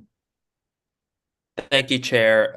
I wanted to speak directly to the owner. I think the last time that this application came before this committee was in December. And in December, the representative spoke with regards to the inspection that took place on August 10th, 2022, and noted there were several issues that were really carried over from the old owner, but the new owner took all the necessary steps necessary to rectify those issues. Yet 6 days after that committee meeting on December 19th, 2023, another inspection was conducted, and many of the same issues reappeared in that inspection, including live roaches in facilities food. One major one that concerns me is that neither the manager nor the supervisor had a food protection certification. And there was also an issue with regards to hand washing. There was no hand washing facility in or adjacent to the toilet room or within 25 feet of a food preparation area. So my question now, and I would like detail in order for me to get comfortable with this application, is what have you done to rectify the issues that are, number one, repeat issues from the August 2022 inspection, and two, are new issues from the December 2023 inspection? So if you don't mind, Anthony, can you quickly, please just highlight the issues that were noted on the inspection, like hand washing? What else do you have there? Yeah, so there was no hand washing facility in or adjacent to the toilet room or within 25 feet of a food preparation area. The manager and supervisor on staff did not have a food protection certificate, which is required under the law. And there were live roaches in the facility's food and non-food areas. Thank you so much. So Miguel, I'll let you and the owner, particularly the owner directly, as Anthony requested, to tell us what she has done to rectify these issues. Sure, I'll explain. Señora Cristina, de acuerdo al señor Anthony, uno de los miembros de la Junta, indica que el día 6 de diciembre o en diciembre le hicieron una inspección del Departamento de Salud, en el cual encontraron unas violaciones, algunas encontraron cucaracha en establecimiento, también nadie tenía el certificado de protección de comida en el momento de la inspección, y aparte de eso que no encontraron un lavamano en un área de 25 pies de área de preparación de comida. Y lo que quieren saber es cuáles son los pasos que usted haya tomado después de la inspección para resolver esas violaciones. Yo resolví esas violaciones porque yo tenía ya ponme para el fumigador el día anterior. El día después, ellos vinieron miércoles y yo la tenía para jueves. Y el fumigador vino y me dio, y me hizo la inspección y me fumigó y me dio el papel. Yo reparé todas las pequeñeces que él vio que no estaban apropiadas, y yo tengo mi certificado. Lo que pasa que en ese momento yo lo busqué donde yo supuestamente lo tenía, que yo lo tenía donde está el permiso de la comida, y parece que me lo habían removido, pero yo lo tengo hasta mano que lo puedo enseñar. Ok, bueno, entonces usted está esperando otra inspección. Sí, yo estoy esperando por otra inspección. Ok, tenemos recibo y comprobantes de la fumigación y también las correcciones de las otras violaciones que le podemos mandar Sí, a la Junta de los Vecinos. sí, puedo, lo tenemos. Okay, Anthony, so to answer your question, during the inspection, she does have a food protection certificate. It was just relocated, I guess during certain construction, according to my client. And besides that, she had an appointment scheduled, but unfortunately they arrived the day before the appointment for the exterminator. So she can provide me with the receipt for the day after, for the exterminator and all the repairs that were required at the time of inspection. She hasn't been re-inspected yet, but she has corrected all the violations that were addressed at the time of the inspection. So, ¿usted tiene ahora mismo un grade pending? Yeah. She currently has a grade pending, waiting on re-inspection.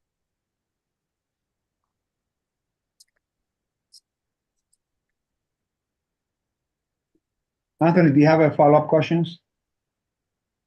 Yeah, just one, and I apologize to the committee for the time No, I'm no. taking. So that clarifies the points around the roaches as well as the food protection certificate. But in terms of the hand washing facility, so what was done to remediate that? ¿Usted instaló el lavamano o usted tenía un lavamano y era que no estaba funcionando? ¿Qué fue lo que pasó con el lavamano? No, yo tengo el lavamano. Lo que pasa es que había un pote encima del lavamano y él me dijo que no estaba apropiado que lo moviera de ahí. Yo lo moví inmediatamente. El inspector me dijo que lo quitara. Era un pote que había encima del lavamano. Oh, so Anthony, what she's stating is that the hand wash facility, the hand wash is there, but there was an item located above it, and he had asked her to remove it. So I guess he described it on the violation as it was inaccessible. Okay. Those answer all my questions. Thank you, Chair. Thank you so much, Anthony. I'm recommending 3 steps. Gonna will sign, phone number and copy of sound limiter. She might have a sound limiter. Miguel, does she have a sound limiter in place? Yes. As you heard, the precinct, they had no noise violation. So the music. Yeah, I recommend that we go to vote. Yeah. Chair, how do you vote? Yes. I vote yes. Robin, Yes. Leo, Yes. Carl, Yeah. and Anthony. Yes. Thank you. So that's 6 yeses, 0 noes, or abstentions. This passes. Thank you, guys. I'll stick around. Well, finally, Miguel discussed, Thank you very much. I guess it's the Valentine's Day. Cristina, congratulations to you as well. Gracias a todos. Gracias, Cristina. Gracias a todos y feliz día del San Valentín. Gracias. Sigue el buen trabajo ahí. Okay, so we'll move on to our next set of applicants for a new restaurant wine license and temporary retail permits. Agenda item number 20, Isabella's Home Health LLC, doing business as Noma's Restaurant, located at 449 West 206, aka 3855 10th Avenue, between West 206 and West 207th Street. Sorry, I got confused with the location. Is there a representative present for the Good establishment? evening, everyone. My last one for tonight, Aurelia Tavares, representative for Isabella Home Health LLC, DBA Noma's Restaurant, located at 3855 10th Avenue on the 2nd floor. First and second floor, well, really first floor. It is a little Dominican restaurant. I know you guys know La Mina was split into 2. They have the little smaller side. And this is kind of like a restaurant wine to supply wine to the people who go to Isabella's Home Health. It's just to have some wine and food available for them since they didn't have a section before. The hours of operation are pretty early, midnight closing all the way around. Only the weekends, they're asking for 2 a.m., Friday, Saturday, and Sunday, just in case there is this is an older crowd, obviously, 50 and older. Who owns this? Her name is Elizabeth Urena. She's on the call right now, and she is one of our, and the location is adorable. Elizabeth. Ureña. Ureña. All right, so I'm asking Elizabeth Sure. about her experience in handling alcohol, where she has worked before, for how long, and all of that. Please, you have the floor. Hi, good evening. I have very limited history in regards to handling alcohol. We're going for the wine and beer. And I have a educational background in management. So I have a master's in public administration. I have been working in the community in other realms and wearing other hats. And the food industry goes hand in hand with services we provide. So we wanted to expand into that territory. Who's going to be the one handling the alcohol? We have a licensed bartender that's going to be, or a licensed handler that's going to be managing that part. She's going to be managing it with her husband as well. And if you are unfamiliar with the location, it's an elderly daycare, adult daycare, where older people come and enjoy themselves. But as you know, we have to have food with wine and beer.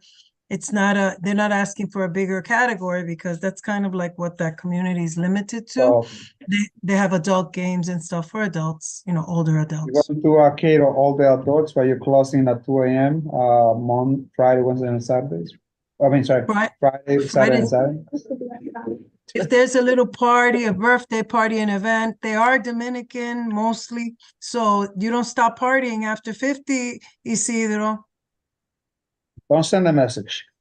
Even after 60, even after 70, but it was so cute. I just want She to was doing so well. I went to the location. No, I don't mean you personally. Let's telling me. In general, nobody stops partying after 50 if they're Latino. Thank you. Sorry, that was not what I meant. And if you look at the location, it is adorable. It's a very small place. To be proud of. Yeah. I know it's establishing well. So I know that once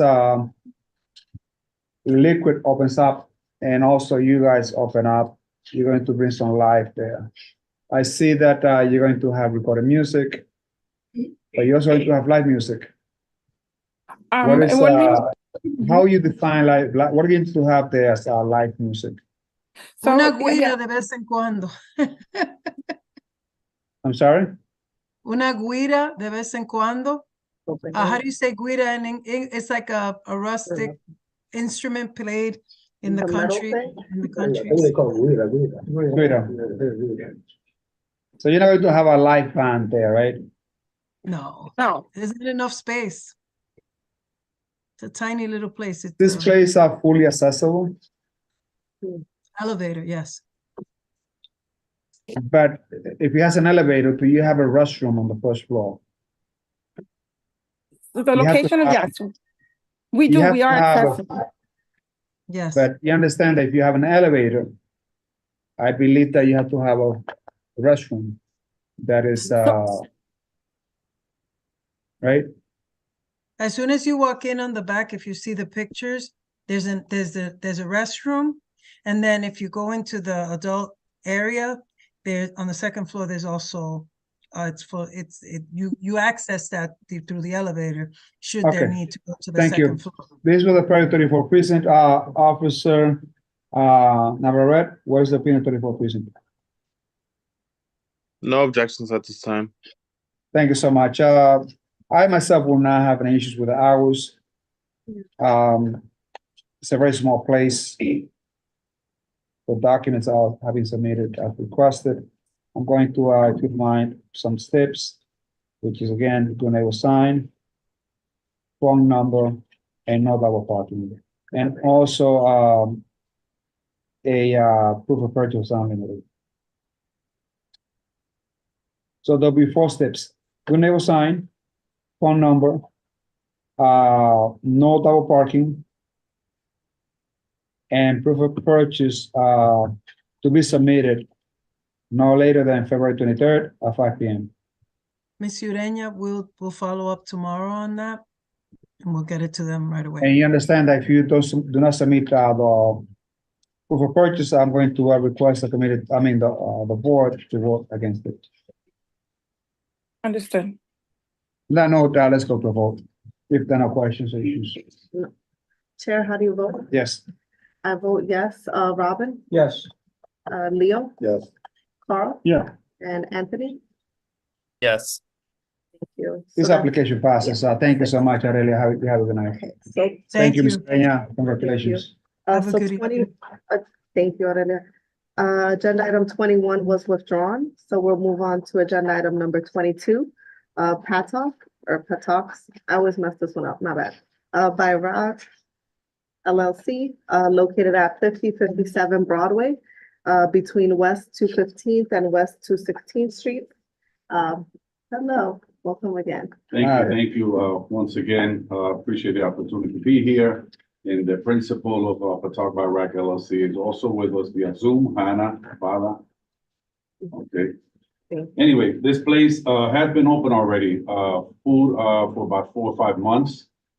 They haven't gotten a great letter yet. So the health department came in, inspected, but they still have not received, not even a pending. So they have not received the letter grade. That's why it was not submitted.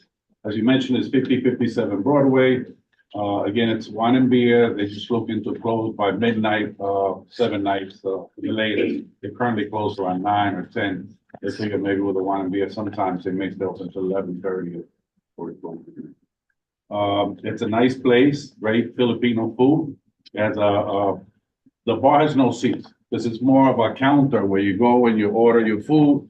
And you can order the wine and the beer, and then you take it with us. Or I assume people can sit at the table and also order from the table, but there's no seating at the bar because there is no bar as such. Has to be labeled a bar for the liquor authority purposes, but they sell the alcohol there. But again, it's not a bar in the traditional sense. They have a mezzanine, very nice, and in the basement, which is where they do their magic with the food. And this is what type of cuisine again, Adam? What type of cuisine? Filipino cuisine. That should be pretty good. Yeah, We very should good. go there. We should try. Yeah, I have to try. We should go there. Like I said, they've been open for about 4 months. Okay, let me just go through the process. This is with the private 34th precinct, Office Navarrete, a new restaurant, Filipino restaurant opening up at 5067 Broadway. They are requesting opening and closing at 12 midnight, opening at noon, and then on the weekends, opening up at 7 a.m. They're gonna have DJ, recorded music, karaoke. The capacity is 70. What is the opinion of 34th precinct? We have no concerns, no objections for this establishment. Thank you so much, Officer Navarrete. I think that we have no questions issued from residents. I'm going to recommend the following steps. I have something to say, so. Please proceed. You made, just an advice, and you tell the owner to get together with, Precinct. 34, yes. Yes. And build a good relationship between them, that way, anything happens, they can be, Yeah. Okay. Yeah, I'm gonna call Officer Navarrete myself tomorrow and get all my clients. Thank you. I try to do that in other places. And I forgot to ask this question. Who's going to be handling the alcohol? Hannah, who's gonna be handling the alcohol? So I'm gonna get the training myself, and then I will hire someone that would be handling the alcohol. ATAP training, ATAP. So you have someone that's going to go to the proper training to get the certification for to handle alcohol. Yes, sir. And what type of experience have you had? And there in the From service industry? industry, we've had this company for 2 years now. We're doing catering and selling literally on the streets of New York, doing food festivals. And we finally saved enough money to do a brick and mortar. So we decided to open up in Inwood because there's not a lot of there's really no Filipino restaurant in this area. So, and Filipinos very close to Spanish food. So we thought that this is going to be a great area. It's a great mix to diversify our Latin culture. I'm not saying that you're Latin, but we welcome different cuisine, especially the Filipinos. I think you add to see on how diversified we are, right? So I don't think that we have Filipino restaurants north of 96. So this will be greatly welcome. I think that you bringing something new to the community. I believe that SLA will actually welcome this because of the diversity, right? Yeah. So I think at least on my end, we welcome you with open arms. Thank you. On that note, I do recommend 3 steps, good neighbor sign, Good neighbor sign. phone number, Uh-huh. and I will purchase unlimited. Yeah. To be brought Sound no familiar, later, really? Thank you. no later than February 23rd, It's unlimited, Hannah. I'll call you later. no later than February 23rd, once again, before 5 p.m. Okay, good neighbor, it's unlimited, and what's the other one? The phone number, Phone number. after it's open. When are you expecting to open, Hannah? You've been open. Oh, you've been open. They're good food. I'd rather wait for the beer to come in than, Yeah, Like he says, accounts you put up, you want to eat the. They just Hannah, got- you they- see they us just over got there, their temporary beer and wine, like yesterday, they already have the beer and wine. we're gonna pass by. Yeah, it's very. Yeah, see, So they wanna go and taste the food. yep, definitely. Yes, please. The only thing you see double parking for the 4th step, there is double parking this year. Along So, by- 4th by step. all of those places. Yeah, because that's by Brown Sugar, no? Brown Sugar, Yeah. it's double parking. So, no double parking sign. Okay. I know it might not be you guys, but just to help you out. And I see that Anthony had a question. Anthony. Yeah, if you call here, they'll give you. With that comment, no double parking sign. So on that note, committee members, I look for this vote. Chair, how do you vote? Yes. I vote yes. Robin, Definitely yes. Leo, Yes. Carl, Yep. and Anthony. Yes. So that's 6 yeses, 0 no, 0 abstention. This one passes. Congratulations to you, Adam. Congratulations to you as well, Hannah. Someone was my Thank you. advisor. Thank you for staying. Thank you. In person. Thank you, Adam. Thank you, thank you. So we'll move on to our final applicant of the night, agenda item number 23. Casa Emilio Restaurante 2 Corp., located at 2153 Amsterdam Avenue, store number 1, between West 166 and West 167th Street. And the representative is Miguel for this one, right? Yeah. Miguel, so you have the last agenda item. Please introduce the concept here and the owners. Miguel, you still there? He's off mute, but I'll mute you and then ask to unmute just in case. We still can't hear you, but So just for the purpose of the 33rd precinct.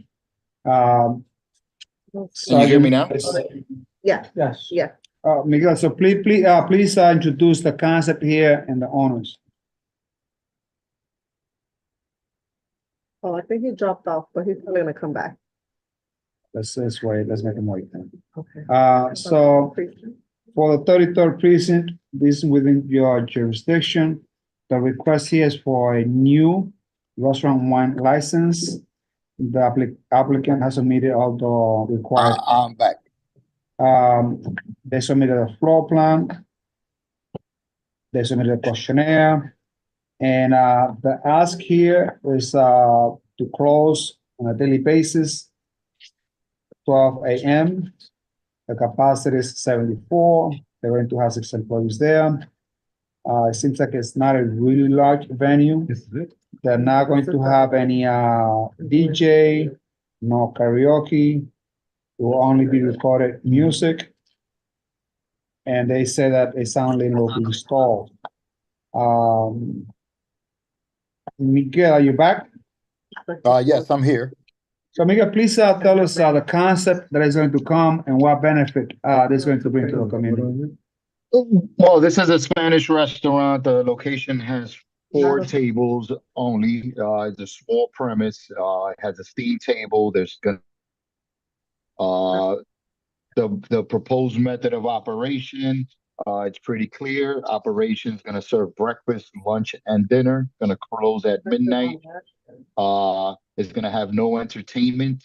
So it's simply a neighborhood restaurant where people, are gonna be able to purchase fast food and also be able to sit down. And to complement the food, basically, they want to be able to offer wine and beer to their patrons. My client is currently operating another establishment, which was heard earlier at 65 Sherman Avenue, which was recently opened and is presently operating under a wine and beer license as well.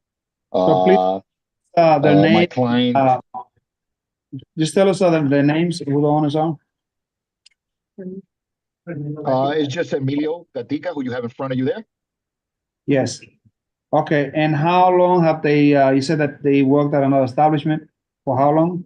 Yes, correct. They've had the other establishment for over 8 months already, operating on Sherman Avenue.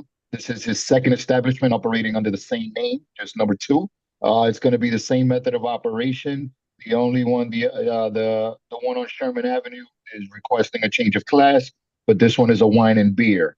So it's basically just to complement the food that they're asking for. I'm sorry, this is an on-premise. I'm sorry, this is an who's going to be handling the alcohol? Well, Emilio's handling the operations of the business. The bartenders are going to be handling the alcohol, or the servers. The servers are going to be handling the alcohol, and he has a manager who's with him there now, and she basically is in charge of operations and training and purchases and anything required for the business day to day. Is she trained to be a bartender or not? I'm not 100% sure. You'll be able to ask her. You'll be the manager there? Yes. Are you trained to serve alcohol? Do you have the license as a bartender, no? No, actually, no. Very well. So the hours are not that late. I recommend 3 steps. Anything behind the 33rd, you're not there. No, the 33rd is here. Thank you, Samari. Yeah. I'm sorry, officer, what is the opinion of 33rd precinct for this establishment? 33rd precinct has no objections at this time. Nothing. Thank you so much, Officer Jimenez. Thank you so much to you. So with 3 steps in place, they're going to assign a phone number and proof of purchase to be submitted to the community board before February 23rd by 5 p.m. Anything else? Let's go to a vote. Chair, how do you vote? Yes. I vote yes. Robin? Yes. Leo? Yes. Carl? Yeah. And Anthony? Yes. Thank you. So that's 6 yeses, 0 no, 0 abstentions. It passes, Chair. Congratulations, Miguel, and also to the owner, Emilio. We wish you all the best. Congratulations, and have a good night. Thank you very much, guys. You guys have a great night. Motion? Second? Second. Okay, thank you, many members, for your commitment. Anthony, Simari, Rob, Leo, thank you so much. Thank you, guys.